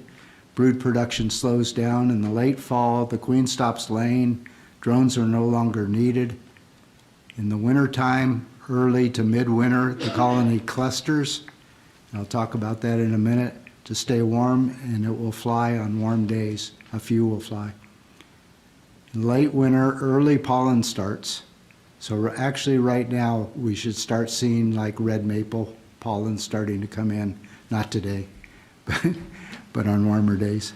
Early brood production will start. There will be a little bit of brood. The queen will start laying, and they'll start consuming resources, and they'll consume a lot of resources as late winter and early spring gets going. This is what a winter cluster looks like. And unless it's a warm day, you shouldn't do this. You shouldn't open a hive because it's going to let out all the heat. The bees do not do what we do. We heat a room to be comfortable. Bees just heat the cluster. And so the hive doesn't need to be warm, the cluster needs to be warm. Winter bees live longer. Their main job is to survive the winter and get the spring colony started. They heat the cluster. Inner bees are eating to have energy. They're eating the honey that's in there to have energy. And the outer bees are isolating or insulating, and vibrating to heat the cluster. They reverse that. So slowly that colony is rotating. The inner bees that have been eating come to the outside, and the outer bees that have been the insulation move to the inside. And so it's constantly changing like that. And they keep that temperature just right to keep the queen alive and keep themselves alive for the winter. As long as they have food, bees will not freeze. We had minus 20 degrees last year. I wrapped my hives a little bit with insulation. I have screen bottom boards. I didn't close them, and my bees came out fine because they had enough food. Communication is extremely important for the colony to work. It's the identifying the colony as being a colony. It communicates the needs of the colony. It communicates dangers to the colony, and it communicates location and resources. There's a lot more that they communicate, but those are the main things. How do they communicate? We know that they use pheromones, which are odors, and we know that they use dance. And most people think about the bee dance as being the main communication, but it's really the pheromones. The bee dance is important. Here's a picture of a queen again in the center. The bees are grooming her with their antenna. Their antenna is what they smell with, but they also groom with it, and they're touching her. They're living in a very crowded little family inside of a box, and those bees go out, and all the other bees pick up the smell of the queen. And so they're taking that pheromone and pushing it through the whole family so that they all smell like sisters. This is the bee dance. And you can see here that the bee has some pollen on it. She's probably got some nectar. These bees are smelling her and smelling what she's got to communicate what she has. And she's doing a dance to tell them where it is. And I'm going to show you that dance in a minute. Well, that's not it. It's not exactly like that. The dance floor, you remember, is inside the hive. The frames are vertical like that. And so it's actually, they're dancing on a wall instead of on a floor. So that's sort of important to know. You're going to be able to, when you have your hives, you're going to be able to go into a hive and watch that dance and be able to figure out what direction they're telling that a flower is, or what direction a swarm is going to go. And I'll show you a picture of that in a minute. So the communication, they have the dances. There's two basic dances. Information is passed redundantly. So the dance goes on and on. Some bees start copying the dance, just like kids in school. You know, they say ABC and they learn it by repeating it. They also get taste and smell in order to understand what they're looking for. And the richness, the more vigorous the dance, the more rich the source. So that's shown in vigor. The distance and direction is also communicated. If somebody went out right now, went out into the street someplace and came back with something really interesting to eat, but they couldn't talk and they couldn't write and they couldn't point, how would you find out what it was? Maybe they'd let you smell it, and maybe they could do a dance to tell you where it was. I'm not going to ask anybody to do that, but the direction is the angle of the dance, shows the location of the source, and the sound that they make during the dance, the buzzing sound that they make, will tell the distance. Now, some research that came out just a few years ago, and it was done in Germany, they found out that it's not actually the distance that they're measuring. And there's some debate about this, but what this research showed is that they're telling how much fuel they need to take, how much honey they need to eat to get to where they need to go. Just like Wynn just flew in today from Colombia, I believe, and his plane flying from Colombia to Miami needed a lot of fuel. But his plane going from Miami to Charlotte didn't need very much fuel, and so they didn't take very much because it would eat more fuel to carry more fuel. So the bees do the same thing. It's economics of energy. They take enough fuel to get to where they need to go. And there they can get more fuel to be able to bring back food. So straight up would mean, if they do their dance going straight up, it would mean that it's towards the sun. If they did it straight down, it'd be the opposite direction of the sun, and I'll show that. There are two main dances that the bees use, the round dance and the wagtail dance. The round dance is just a round dance, and they reverse it, and that means that there's food within 100 yards of the hive, and you can go out and find it. It doesn't give very much information. The wagtail dance shows the distance it is, either by how much energy they need or actually showing distance.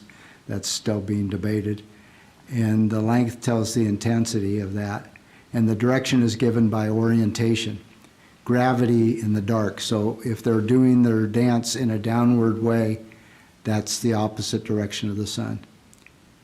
So if you have the sun over here and the hive is here and the flower is over there, they're going to do a wagtail dance where they're doing a zigzag through that dance, through that circle going down, because it's the opposite direction from the sun. Because they have multifaceted eyes, they can always tell where the sun is, even if it's very overcast, because they can see the light in spectrums. The odor and taste are clues that are given out. So there's a bee dancing. That's not like that other one. It's doing a dance pretty much down. This one is going up. The bee dances in the shape of a figure 8 with an intermittent movement across the middle of the figure. So she's going around like this, and then zigzagging, wagging her tail, going up, coming around, wagging her tail up. She's saying that the flower is in the same direction as the sun from the hive. So there's a diagram that shows, here's the hive, there's the flower, there's the sun. She's going up. The flower is off to the right, the sun's there. It goes on an angle like that. You can see this in the hive, and you can watch the bees when they go out, which way they go, and you can verify that it actually works. So towards the sun, away from the sun. They give out samples, let them smell it, and then the bees learn the way, and then they go. It's the pheromones are the real way that they communicate the most. Chemical releases externally by one bee, which stimulates a response from others. The queen substance pheromone, we've seen this a few times now, where you've got the queen and the bees are all grooming her, and they're spreading that pheromone around so they all smell the same. It controls the retinue behavior. It controls the colony being an entity in itself. It controls the rearing of replacement queens. If that pheromone is strong, they won't try to replace her. It either causes or stops swarming behavior, and it stimulates brood production and brood rearing. It also is used for attracting drones. Those drones smell the queen when she flies by, and then the colony identification for sure. There's some queen cells on the bottom of a frame, and I'm going to talk about that next week. There's a swarm in a tree. Now that swarm in a tree, not that particular one, but I took pictures of one, and I'll show you the dance in a minute. Worker pheromones. Workers also put out pheromones. They have a pheromone for alarm. They have a pheromone for orientation. I told you about the plume that they'll put out from a hive. This is the alarm pheromone on the back of the bee where the stinger would be right underneath there. That's a gland that she's exposing. And she's flapping her wings and exposing that gland to say there's a danger and everybody needs to get alert. And then if she tags that danger, like if she stings somebody, she'll put a little drop of that pheromone there. And if you get stung twice, they're probably close together. So that pheromone is very effective. We use smokers, and Earl's going to talk about that in a minute. We use smokers to cover up that pheromone. So that's the alarm pheromone. It's the worker mandibular gland and the sting gland. And there's the sting that I talked about a little while ago. If you grab that, you're just pushing the venom into the stinger. So you want to scrape it out instead of grabbing it and pulling it out. There's a trail pheromone. That trail pheromone is, ants do the same thing. The queen has a pheromone on the bottom of her feet. And when she goes around and lays eggs, she leaves a trail of pheromone so that the workers know where to feed next. Ants do the same thing. You often see ants walking in a straight line, one behind the other. They're following pheromones. If you sprinkle a little bit of water or if it rains a little bit, they scatter and they get lost because you're covering up the pheromone. So there's a bunch of different pheromones. Swarming is a natural instinct for expanding their genetics. The queen reduces egg laying and loses weight. Workers reduce activity, increase honey stomach contents. So they're getting ready to go swarm. The queen is actually exercised by the bees. The queen is being told it's time for you to leave and some of us will go with you. And so they make her exercise. They actually make her do push-ups with some of them on her back. And then the workers stop doing so much work inside the hive and start consuming more food to be able to take that with them when they go to swarm. The scouts, even before it leaves the hive, the scouts will start going out and looking for a permanent place. But they don't go to a permanent place first. The bees are already making replacement queen cells. These are called swarm cells. So they're going to replace the queen that was there with a new queen after she leaves. So there's a queen cell on the bottom of a hive. This one is about ready to hatch. You can tell that because it's smooth down at the bottom. So the swarming, just prior to the queen cell hatching, the old queen and approximately 40 to 60% of the colony leaves the hive. So the hive just sort of divides itself. And they leave the hive and they go to a nearby resting place, and scouts continue to go out and search for a permanent location. So that's what you see sometimes in bushes or trees or on the side of a fence or a building. You'll see just a ball of bees. And that's what a swarm is. Now we get swarm calls that it's just a bunch of bees on some flowers or something. That's not a swarm. That's bees harvesting nectar. But a swarm will look like this. Scouts will come back, they'll go out and look for places to live permanently for the colony to go to. Then they'll come back to the swarm and they'll try to sell their find. So they go out and they come back, and with excitement, they do their wagtail dance, telling what direction it is and how excited they are about it. And at first, there'll be bunches of different scouts doing different dances, different directions. And I'll show you a video of that in a second. Once they agree on a direction and a place, they'll all start doing the same dance, and then they'll get ready and head to that location. And let me see if I can do this easily.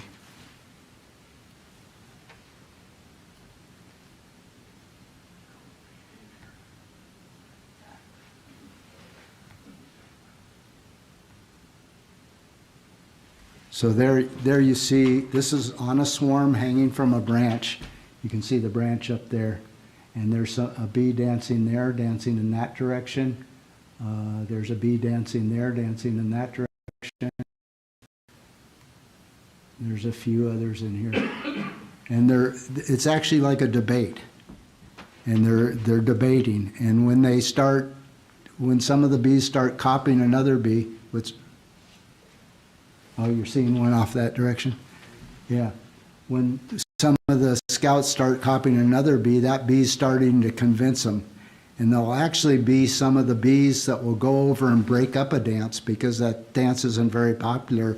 Stop dancing like that. We're going to follow this other one. And I was videoing this and sat there and watched them all start to do the same directional dance. And then suddenly they disappeared. They took off and they went the direction that I was seeing. So you can see this in the hive when they're telling about nectar sources, and you can see it actually on the outside of a swarm when they're looking for a permanent place to go live. Normally they'll only stay in that temporary resting place for sometimes for a few hours, sometimes for a few days. When somebody gets a swarm call, you have to go pretty quick. So we've mentioned swarm cells, and that's a swarm cell normally on the bottom or sometimes on the sides of frames. So like it would be along here or on the side. Once in a while you get one on the top, but it was actually attached to the box above. And just when you pull them apart, it looks like it's here. But they're usually on the bottom. Those would be swarm cells.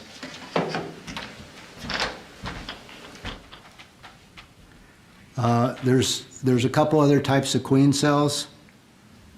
What happened there? Okay. Supersedure cells, often in the middle. They're often big. Supersedure cells happen when a queen is failing, or she's lost a bunch of her pheromone and her presence isn't as well communicated, and they'll decide to replace her. They're often this one actually is not a supersedure cell, but it looks like it would be. But the reason I can tell it's not is because it's all on pollen. That's all pollen there. And so something has happened to the queen and they're replacing her. So reasons: too little queen substance, queen is failing, queen is making too many drones. They'll replace her with a supersedure cell. That's usually in the center of the frame. The queen lays eggs in cups towards the frame center. Few queens are raised for supersedure. Original queen is killed. Emergency cells: something happened to the queen. Beekeeper either damaged or just removed the previous queen, and they'll make a bunch of cells to replace her. Those cells are because a queen failed to be accepted, or that could be another reason. You gave them a queen and they didn't accept her. Or a bird ate her. That happens. Results: they succeed, but the resulting queen will be undernourished. Because emergency cells, they usually don't know they need a queen soon enough to be able to feed it well. They don't have enough young eggs or young larvae to start feeding a lot of royal jelly, and so they just feed older larvae royal jelly hoping to make a queen. And if they succeed, it's going to be undernourished. She will often be inferior to other queens. So again, understanding colony biology prepares you as a beekeeper to understand and help your bees. That's the whole basis of what I'm trying to tell you right now. I strongly suggest that you join an association, especially this one, of beekeepers, and get a mentor. And our next speaker, which is going to be pretty soon, is the chairman of the Mentoring and Apprenticeship Committee. So as instructors of this class, Wynn is vice president of the association. I'm past president and current director. and Earl is the chairman of the Mentoring Apprentice Committee. We also have coming next week the president of the association and the chairman of the Swarm Committee, which he gets calls from all the city organizations, the fire departments, the police departments, and people call him, and then he has a list of members of the association that want to catch swarms, and he'll call somebody that's near that swarm and say there's a swarm in your neighborhood. So next Saturday we'll be talking about getting started in bees and the work of being a good guardian for your bees. And the first part is going to be about how you can get bees to start with. And that's all I have for right now, and we'll take a 5-minute break, and then Earl will finish up with talking about bee equipment, the types of things that you need that will help you be a beekeeper. So thank you. We'll take 5 minutes.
Well, they usually say save the best for last, but that's not exactly the case today. But anyhow, I will try to struggle through this. And this is that equipment stuff that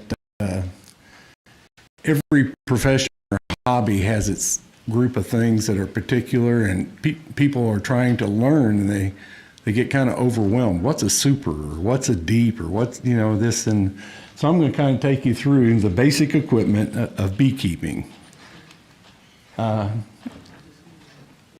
It helps to have books. And the one problem with books is beekeeping has been kind of attacked. You all hear about we're losing our bees. The things that we're losing our bees to are not mentioned in any of these books, because these books are over 20 years old.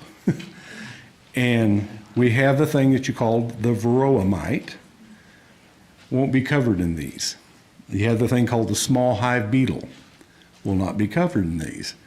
The new pesticides that are coming into place are not covered. So I suggest if you get a book, and I'll show you one, and I'm not implying anything by the title of this book.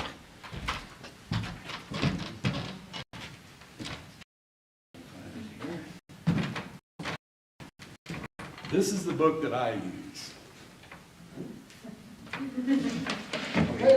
Beekeeping for Dummies.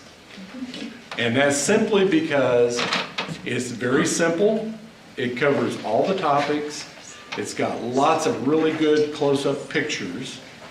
And I've been in beekeeping for 11 years or 12 years, and I have all these books. And I have some other, I've got a section about this wide with all these books on beekeeping. But when I have a problem or somebody, I'm also a mentor. When somebody wants to see a picture or something, I know I can go and grab this and show it to them, and I can show them a picture. I can show them. So this is a very simple, cheap book that I would use. Because you all are beginners, we're basically going to be talking about this style of hive, which is called a Langstroth hive. Mankind has used all kinds of different boxes or containers to work bees. Unfortunately, with most of them, when it came to that time to collect honey, what happened to the hive?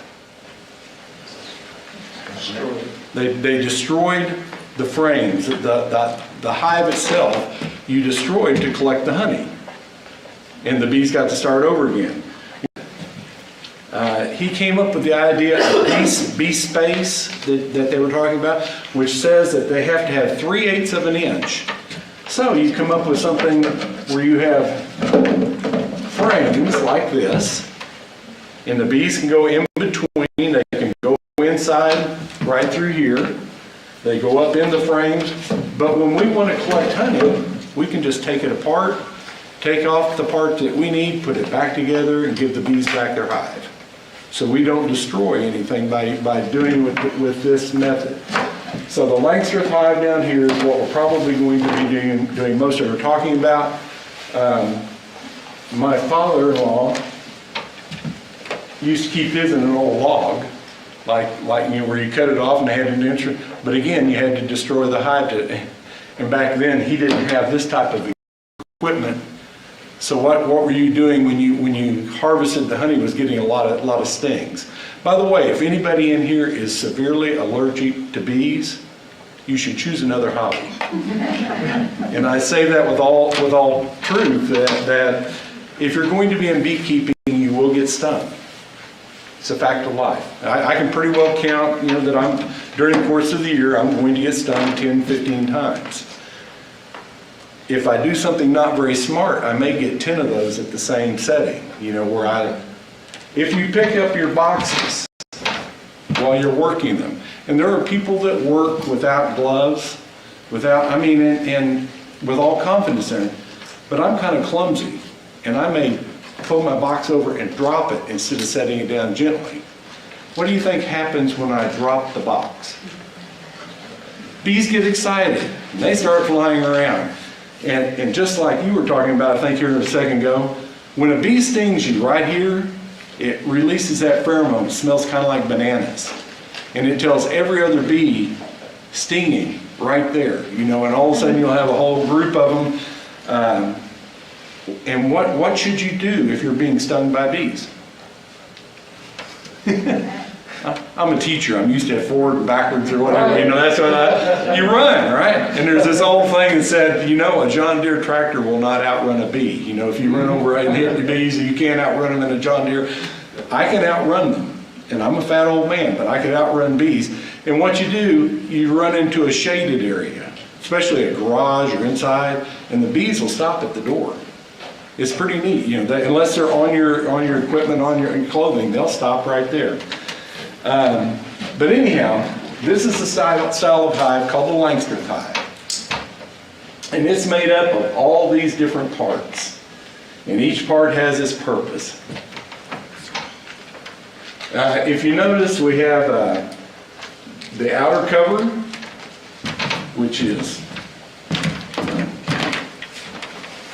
this. There's another saying in beekeeping, you ask 10 beekeepers and you'll get 11 opinions. And actually, I debate that. I think you'll probably get 13 or 14 or 15 different opinions, but all of them have a grain of truth, and all of them, and we're all individuals. You'll find out that beekeepers are not usually, they really want to go out and work their bees. They're not, they're a little bit different. But anyhow, this is not the top that I use. I use something called a migratory top. And you'll find it in this last tool that I'm going to tell you to use about today. And it's simply a piece of wood that hangs down here and hangs down here and has a little bit on the top here. And I do it because when you have a top like this, ants can get inside of the different places, and small hive beetles can get every place you give for a smaller insect to get, they'll get. You know, all of a sudden, commercial beekeepers, and when I say a commercial beekeeper, do you know who I'm talking about? Those are the people with 100 hives or 500 hives or a truckload. You see an 18-wheeler taking a load of bees to California to pollinate. Those are commercial beekeepers. Or you'll have somebody out here that will be raising bees for pollination of different crops around Arkansas. They reduce what you need to keep bees to the very minimum. And there's a reason, you know, they're in the business of raising bees and moving bees. And they say you should have as few parts as you possibly can. So you can just, and you were mentioning if we tried to put a bunch of bee hives together with these tops that move and everything, and then you try to bolt them all together and they'd fall apart. With a migratory top, it doesn't move. So you've got the outer cover, then you've got this thing called an inner cover that sits up on top. And when I first started raising bees, I didn't have an inner cover on mine, and I didn't think I needed it. But what happens is, if you have this on this, and you have your frames sitting right up here on top, and you have this like this, that propolis that they're talking about, that glue that the bees use. You take your top, you lift it up, and all your frames come up with it. You've just pulled your beehive apart. How do your bees feel? Remember that part? You're trying to keep them happy, so that doesn't work very well. An inner cover is like this, and this spot in the middle is used for a variety of things in beekeeping that you can use. It can be used for feeding in the wintertime. I can have this. I can have another box on here, and I can have some sugar water sitting right inside of this with the cover. And so you can feed all winter. There's ways that you can make your bees leave the hive, that they can go through this little slot. But anyhow, it simply separates the outer cover from the inner box here. Then it says Honey Supers, and I didn't bring one of those today. There's two different sizes. One is, I think, 6 7/8, which is about like this, and one is called a shallow, which is about like this. And for those of you that are around my age, sometimes you don't use deep boxes like this. Box like this, and it's full of honey. it'll weigh between 80 and 100 pounds. You're trying to lift like this, 80 to 100 pounds. So people, when they get to be my age, instead of these are called 10 frame deep boxes, which means you have 10 different frames across here. You may go to an 8 frame box. You're subtracting the weight. Or you may go to a medium supers and not even have deep boxes. Again, when people talk about their different methods, sometimes people get upset about it, but a lot of people are going to medium supers only. And that's helpful in a way because instead of having different sizes of frames, you only have one size to work with.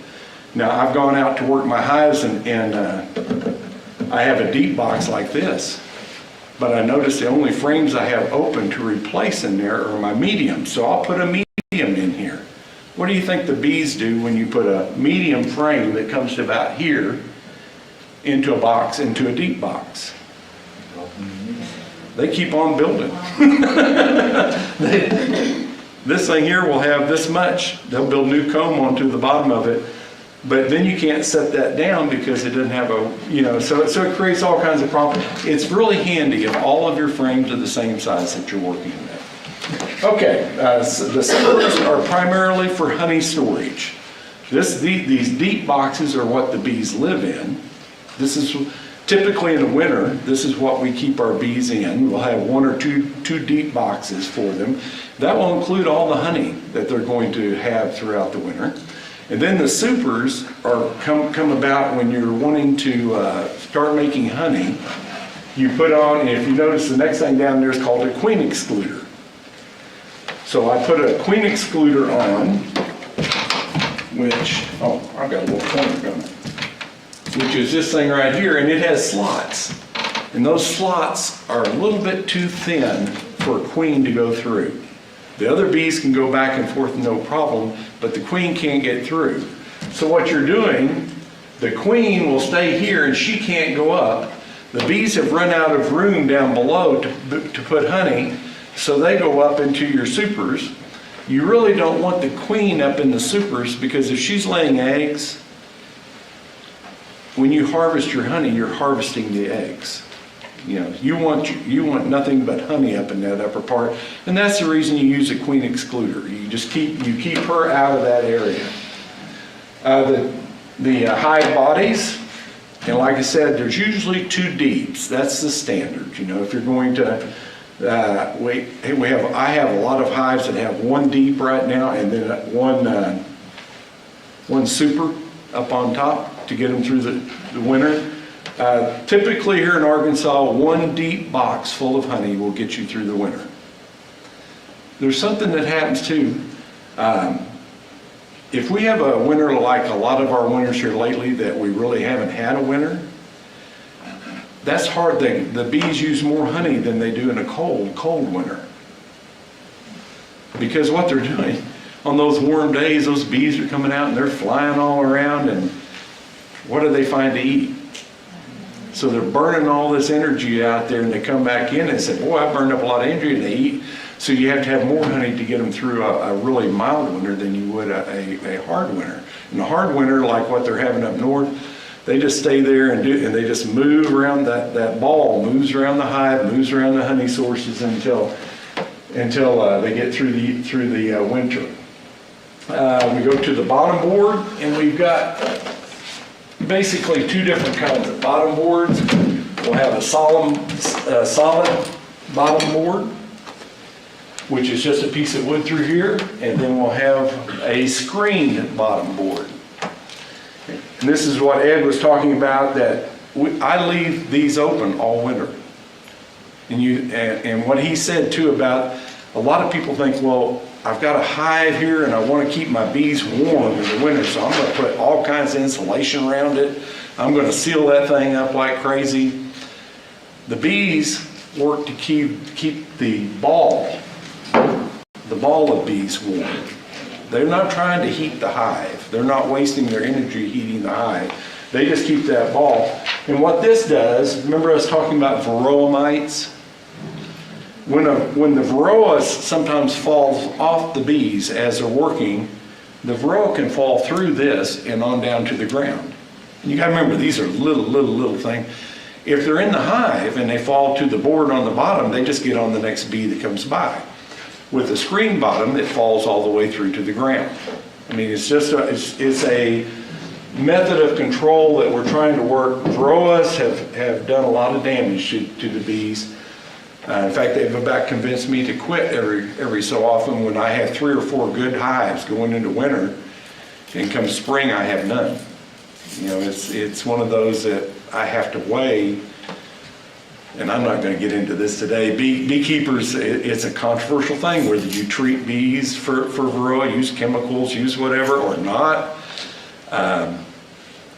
But you also have to balance whether you have bees or not. You know, it's one of those that, you know, dude. No, it went out.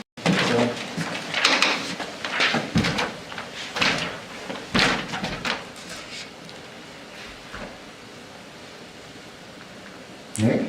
All right.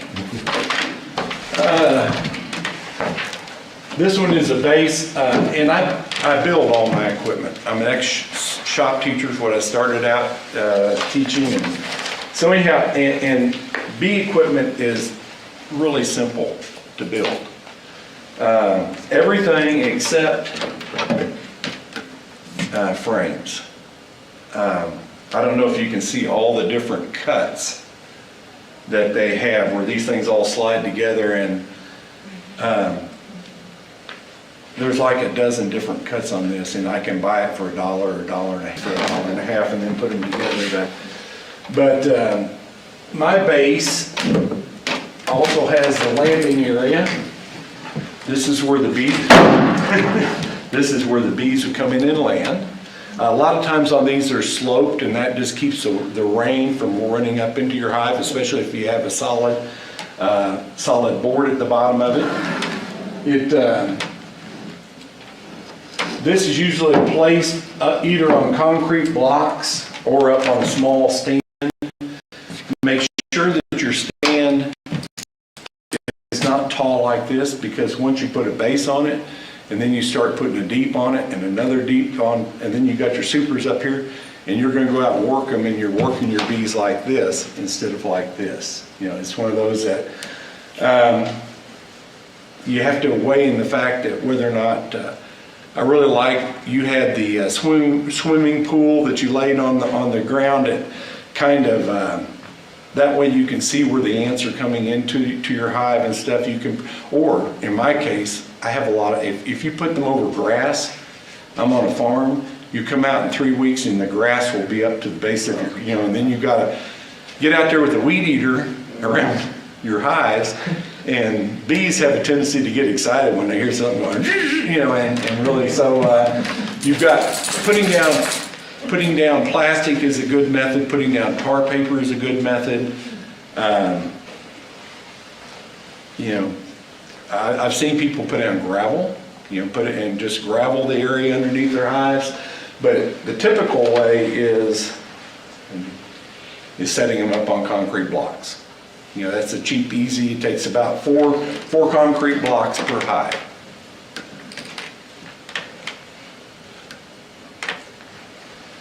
I told you about that, whether it's a solid in the screen. And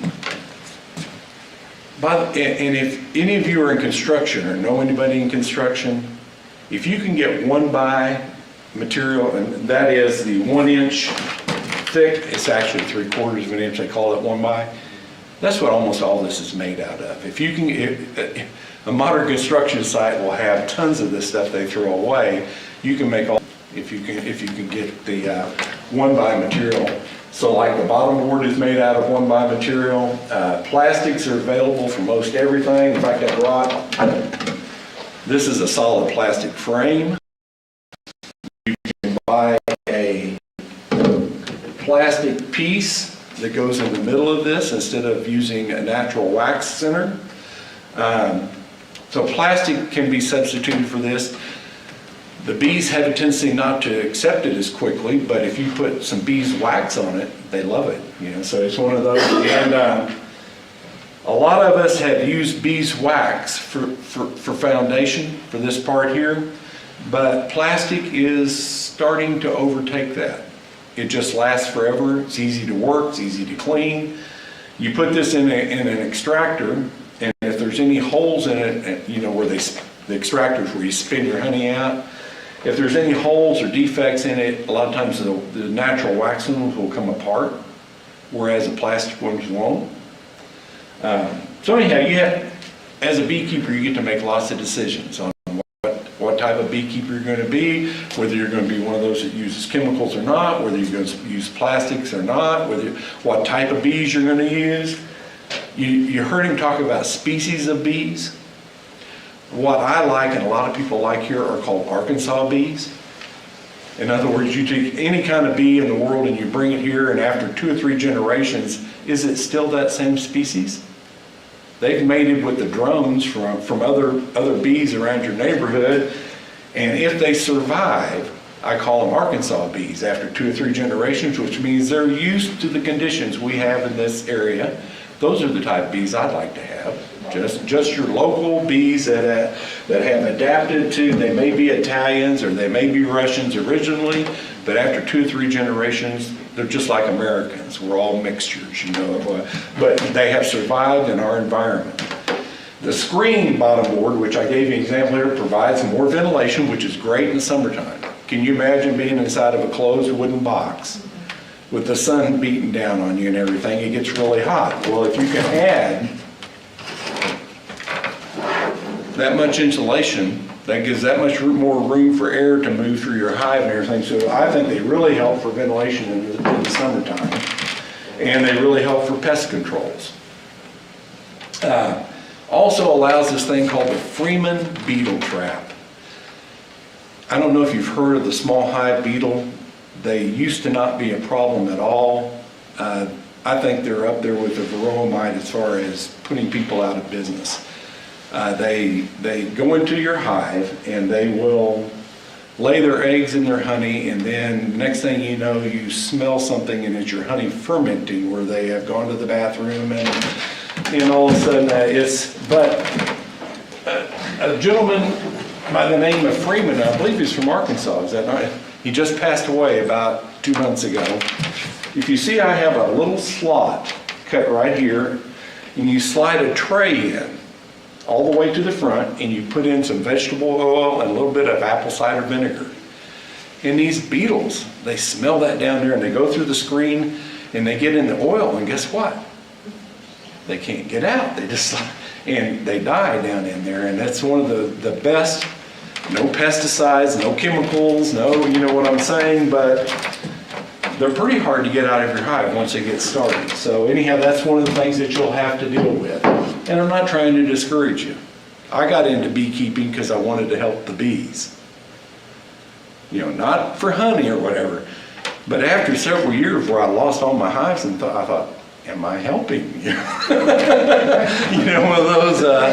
But I think every year you do this, and every year you learn, and mentors are great, and bee clubs are great. The reason I like this is simply because I can also do that.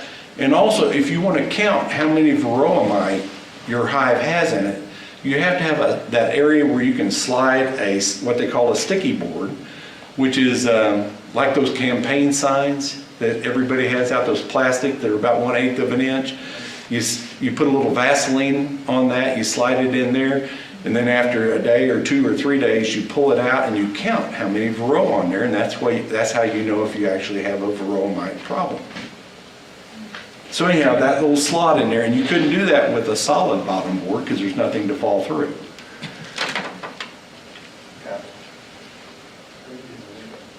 Oh, okay, there we go. Deep super, and that's what this thing that I've dropped twice is. This is a deep, okay, and this is the basic, what we call the hive body or whatever. This is the basic box. You can also use it as a surplus honey, but like I said, it has one drawback. You better have a strong back, because seriously, when you lift this, you know, and everything, it puts all that strain in one certain area in the middle of your back there. You better be ready. 2 deep supers can be used as a hive body in cold areas, and that is the typical. 2 deeps is the basic hive body, and then you go supers from there. But being beekeepers, you get to make your own decisions on how you want to do this. Queen excluder. I didn't bring one of those, but you can kind of see them there. And in fact, I have all 3 of those. You can get them in metal, or you can have them in wood. And they're simply to keep the queen from getting into areas that you don't want the queen to get into. Your honey laying areas primarily. Shallow and mediums are just like this deep, except they're not as big. Shallow is 5 3/4, mediums are 6 5/8. I've seen a lot more mediums than I have shallows. It's just a lot of work. If you're going to extract honey, you can extract from this size or you can extract from this size. Most people would rather have the bigger ones if you're going to all the work to do it. Do you remember where I said it's good to pick one? Just because you end up having all these frames and you're going to go out there to work, it's handy to have everything the same size. Inner cover, I told you about, keeps your attaching comb to the outside cover. It gives that dead air space.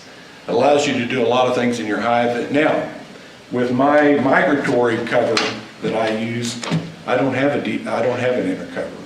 It sits right on top of that. The outer cover provides weather protection and insulation, usually covered with galvanized metal or aluminum flashing, and that's to simply keep it from breaking down. It's exposed to the weather. But the migratory cover is simply a 3/4 inch plywood with about 5 coats of paint on it. Frames are wood or plastic, which hold sheets of foundation, and they have the kind that's called a groove top bar, which in that case, there would be a groove right down the center, and you would take that plastic sheet and just drop it down inside of there, and you would have your completed frame there. You can have a wedge top bar, which this one doesn't. Oh yeah, it kind of, you can't see it. There's a little, and what you do, you put your foundation in the little groove down at the bottom, shove it up in here, and then use a tacker to tack that little thing that holds this in. Now this is called drawn comb. You've heard me say foundation, and then you've heard of people calling drawn comb. Remember these words that we're using that you're getting into? Foundation looks kind of like this. Can you see how it's only about 1/8 of an inch thick and it's got the hexagonal shapes on it? You buy foundation and you put it in a frame. It can be plastic or beeswax. And then the bees get in there and they do what's called drawing your comb. They pull this out and get it ready to put eggs in or honey in. And that's, so I want you to understand, when you get your new beehives, it probably won't have something that looks like this. Then after a week or two of you putting your hives in and you watch the bees going out, you open it up, you're going to see where the bees have pulled out the comb. It's going to look like, and queens prefer new foundation and they love it. And beekeepers seem to like old comb. They keep it, and it gets darker and darker, but it can carry more parasites and stuff, and it's good when it gets really, really dark, it's time to be changed out. And you've heard us talking about pollen, right? That they like to bring pollen in. When I get done, and if you want to see it, this frame right here is about half full of pollen. You can see the different colors where they brought it in and they organize it. One thing too about beekeeping, when you're going through your hives and here you are and you pull one out, don't do this. Remember we talked about they bring their nectar in and the things are kind of sloped up to hold the nectar. But if you do this and look at your hive, what have you just done? You just dumped out the nectar that, you remember in a bee's lifetime, they only get 1.5 teaspoons and you just dumped. So, and the other thing that it took me a while to learn while I was doing this is, When you take a beehive apart, you put it back together just like the bees had it. This is their home. They set it up to work well for them.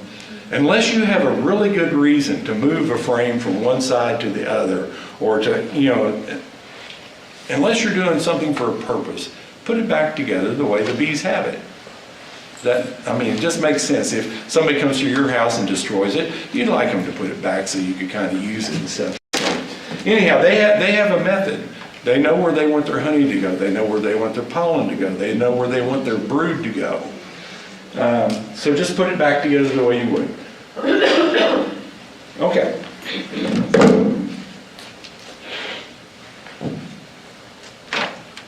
There's your foundation. Beeswax are plastic. It's all in hexagonal shapes. You can get your beeswax like this or like this. Have you all seen the honey where they've got the comb in the honey?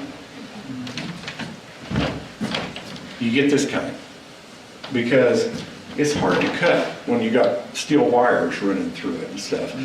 You use this kind when you're going to extract. When you're going to put it in there and spin it at high speeds with all the weight of the honey on it, you need the wires in there to keep it in place or it'll simply come apart when you spin it.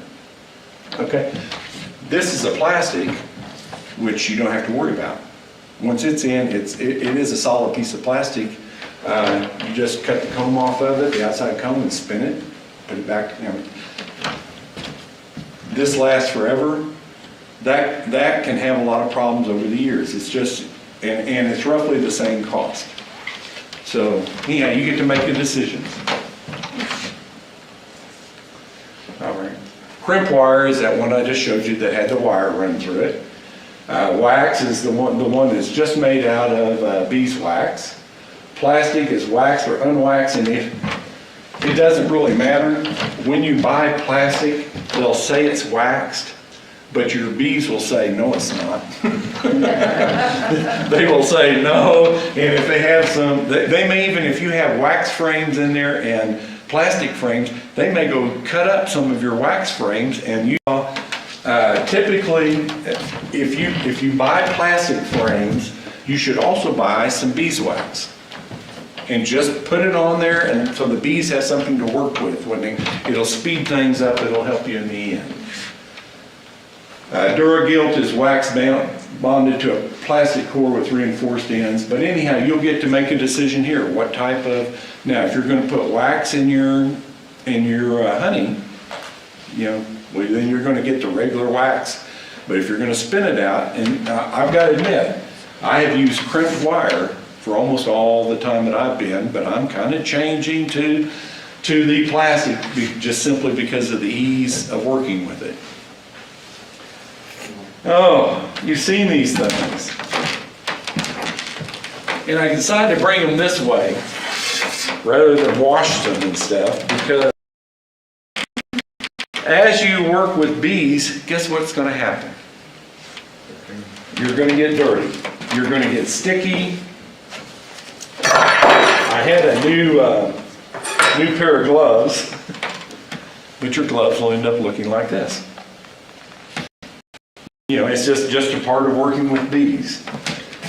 If you don't like feeling sticky stuff on your hands, remember what I said about the bee stings? This is not the hobby. You're going to have that. And honey is not the only thing. That propolis, that glue, some of these species of bees will glue stuff together like you can't believe. I mean, really, you can't hardly. And other varieties of bees in your same yard, you can just pop stuff apart and there's no problem. It's just the species of bees that you have. Smoker.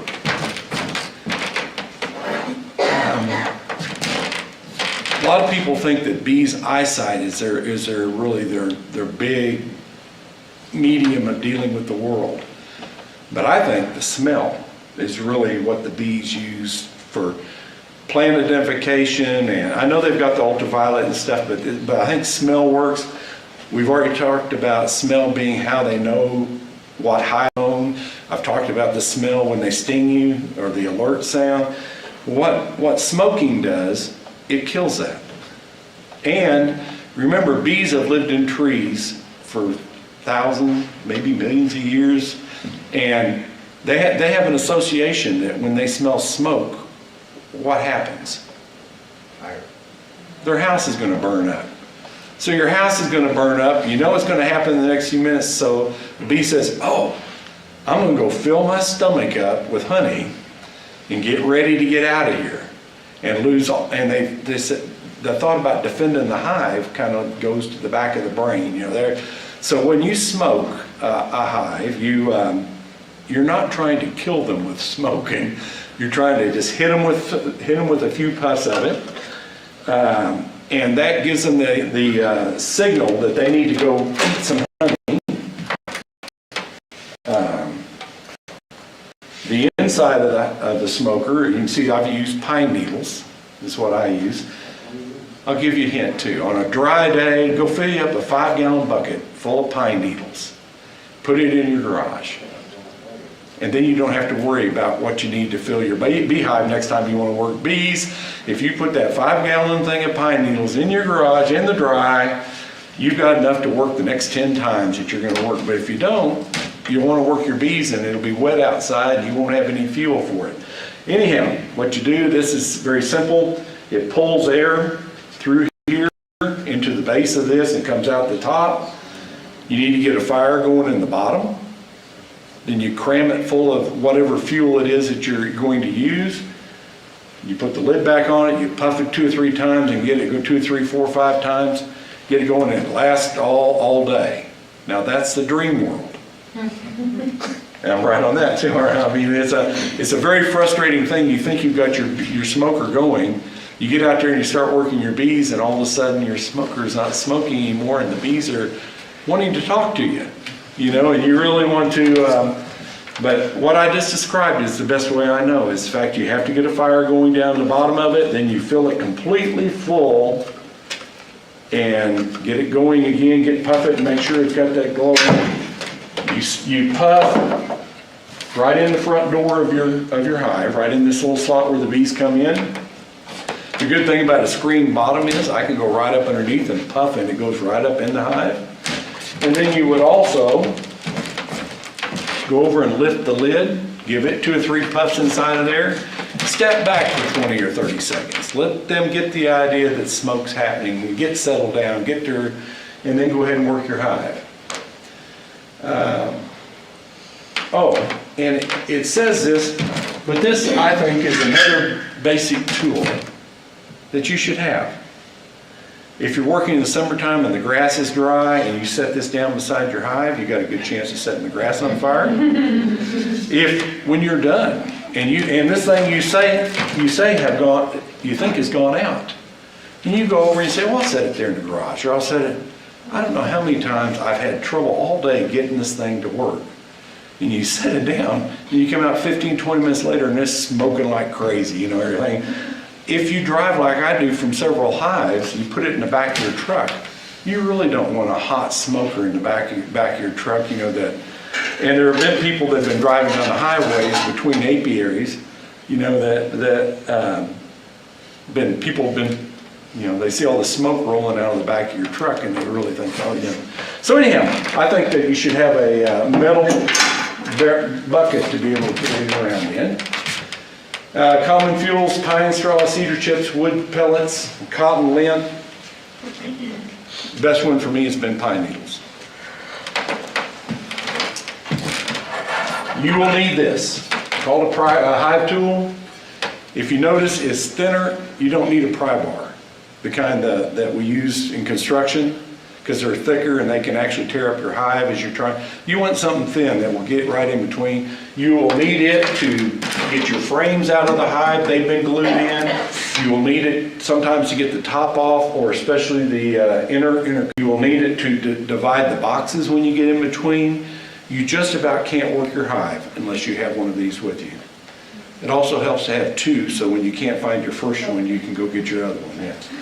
Yeah. And I'm trying to think, A to Z, I think it is down at I bought this for $2, you know, and these, if you buy them through the bee catalogs, it will be $10 or whatever. So, but you just need something thin. not a big thick pry bar that you would get. And also this time of year, if you're a beekeeper this time of year, you're cleaning your equipment. This is also good for scraping propolis off and scraping wax out of it and just cleaning up your equipment. Frame grips, just a simple tool that goes down and grabs this and pulls it up instead of you trying to pull it up out of there after you pop it loose. It helps, and you gotta remember all the time you're working with these on. I do. You may become experienced. You can become a better beekeeper probably if you work without gloves. Because one of the things when you're working with bees is if you're not careful, you'll squish bees. Especially when you got these big old heavy gloves on and stuff. But I forgot to say this. When I'm talking about this equipment, you see how long these are? Sometimes I'll put on my equipment and I'll pull on my gloves and I'll get to working and then I'll feel something crawling around where I didn't pull my glove up. When you feel a bee crawling on you, it's a little late. You know, it's and the other part of it is too, when your feet down here. I wear boots, the plastic or the rubber boots, and I put my jeans down on the inside of it. Some people will pull their socks up over the outside of their jeans. But you do want to keep away for the bees not to go under your jeans and up your leg. And I've had it happen. And that's a weird feeling when you know something's going to happen. When is this going to happen, you don't know, but you got a bee client and you're working your bees up here. Also, when you put on your suit, and it has all these Velcro things that and all these zippers that make sure you pull them tight. And because otherwise you're leaving a hole. And you'll know that you left a hole when you see a bee on the inside of your suit.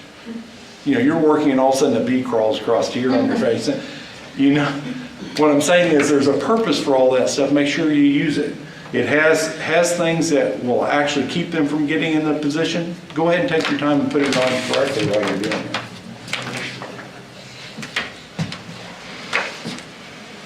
Hat and veil, and there's all different combinations. Some people prefer, some people prefer this.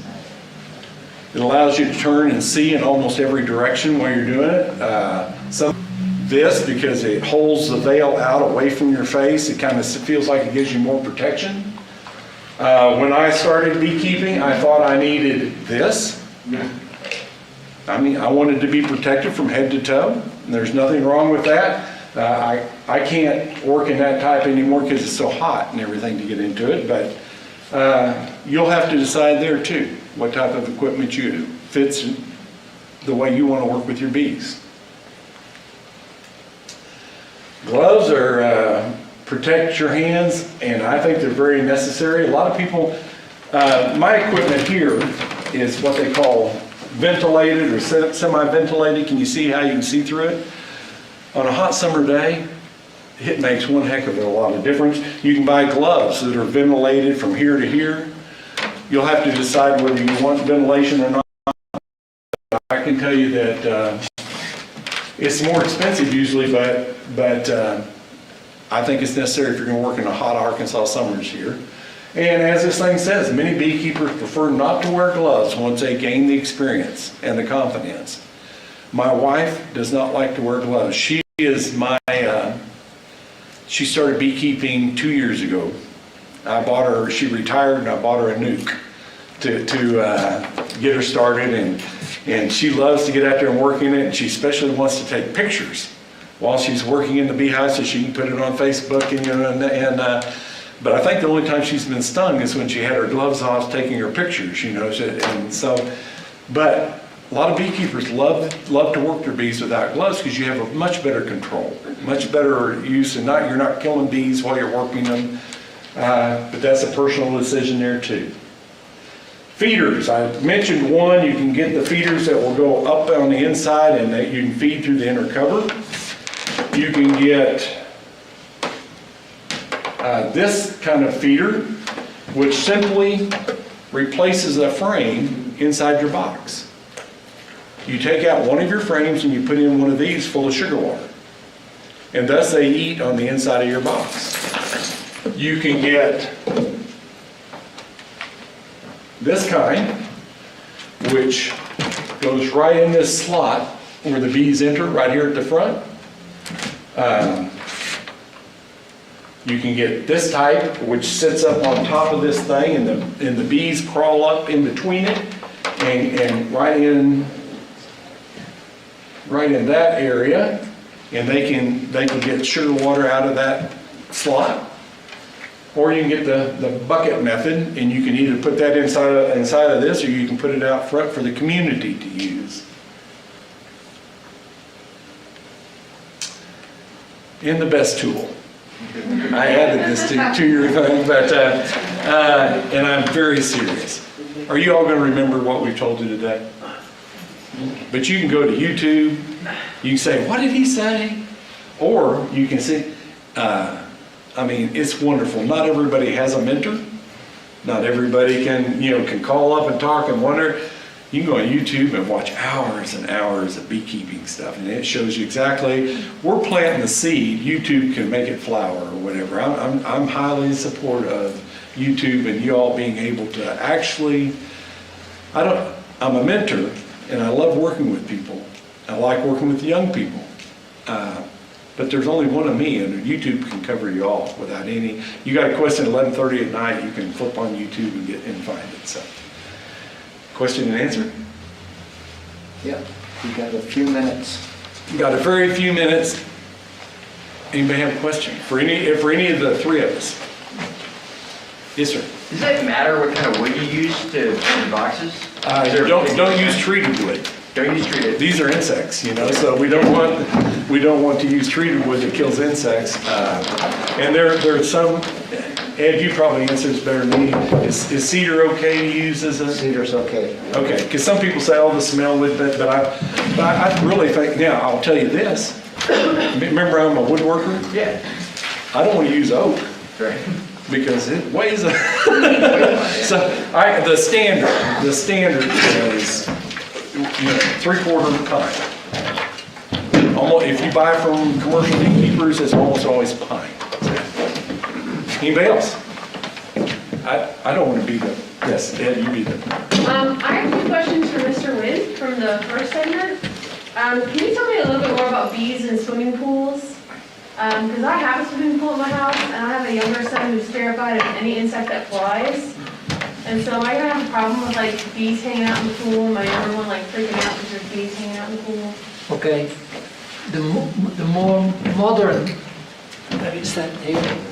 The more modern swimming pools, they use more salt water, and bees will not go to those swimming pools. So Okay. if you use salt water to contain I was the supposed to quality. use salt water. I was used to something called pristine blue, which I think is basically copper. I think is the agent Okay. in the pristine blue. So is that, Yeah, if you use pH and you use chlorine tablets, they will go to your swimming pool.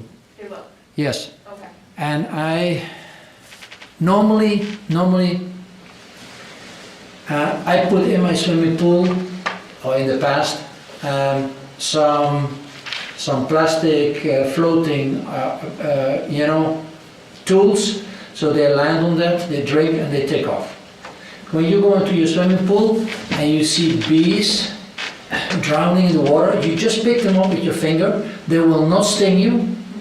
And maybe you can use that to show your son how to save bees and get acquainted to them. I do it all the time, okay?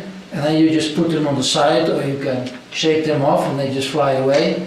So, in general, it should not be a problem. And if you have another type of open water container or something like that, not running water. It needs to be standing water like the one I showed you, and you put that close to the beehive, they probably will not go to your swimming pool. Okay. That was going to be my follow-on question, because they will be at opposite ends of a large yard. So we can put a water source closer to them? Yeah, I was an inspector, I was the bee inspector for Arkansas for 26 years, and I got this question a lot. And I always, a lot of times there was a swimming pool that didn't belong to a beekeeper, but I'd find out who the beekeepers were in the area. I'd tell them to take a towel and wrap it around a faucet that's outside, make that faucet just barely drip so that towel stays moist. The bees stop going to the swimming pools, they go to that towel. Thanks. My second question was about when is the best time to water the garden? I was always taught as a gardener to water first thing in the morning, but will that disturb if the bees are, collecting in the morning? Is it better to water the garden after the sun goes down? I prefer to water in the late afternoon, early evening, because the temperature normally comes down. I think you will conserve more water. The water will filtrate more into the soil, so that in the early morning, the plants can really use it. But there are different opinions. I have also used YouTube and Google a lot of the information on the internet. There are different opinions, so you need to judge by yourself. But I feel that especially in the hot summer when you need to water your plants, I think it's better in the late afternoon, early evening. Okay, and neither one will really disturb if the bees are out at that time of collecting? No, Okay, no. thank you. Okay. Other questions? Is Yes. there any way to protect from like raccoons or bears? Yeah, and that will be something that we'll discuss next week.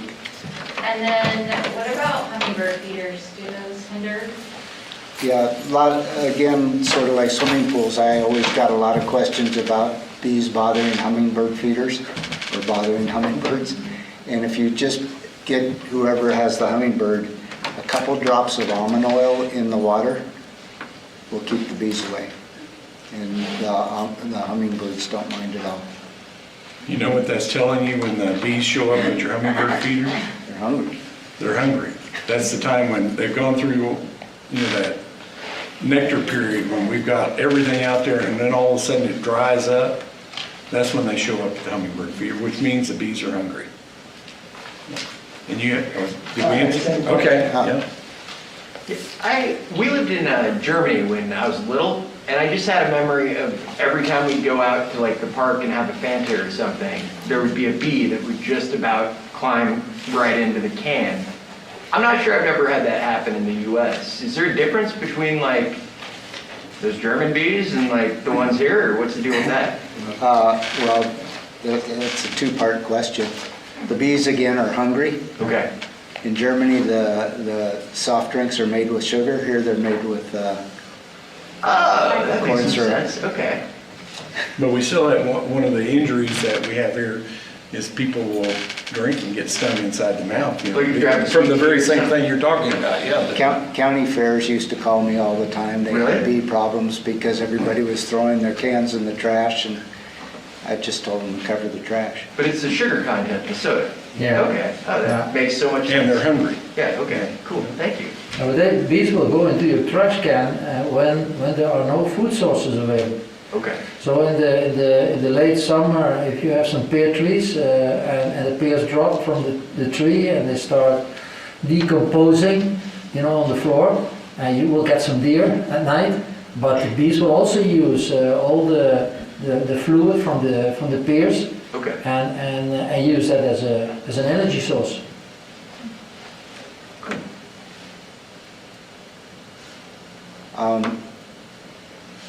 Earl showed some good stuff. I'm hoping next week we're going to have some door prizes, because I've written to 3 of the supply companies.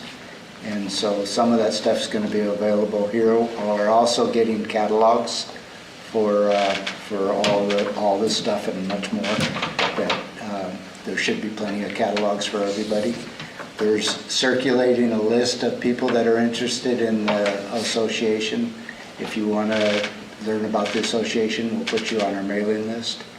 Our first meeting is going to be the second Monday of March. And whether or not it's in person or in Zoom, we're not sure yet. There any other questions for right now? I have one more comment.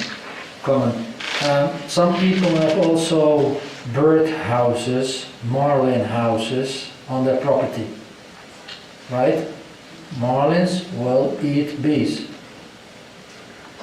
So if you plan to promote marlins in your bee yard and you will start with bees, you will have some incompatibility.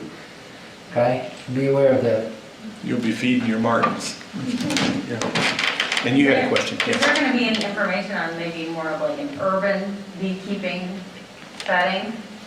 I don't have like a big property or. Yeah, we can do that. I've been a rural beekeeper for 50 years and now I'm an urban beekeeper. But, so it's a learning curve, but I've worked with cities when they've created ordinances and stuff, and Fayetteville has an ordinance and a lot of towns have an ordinance, and we can talk about that.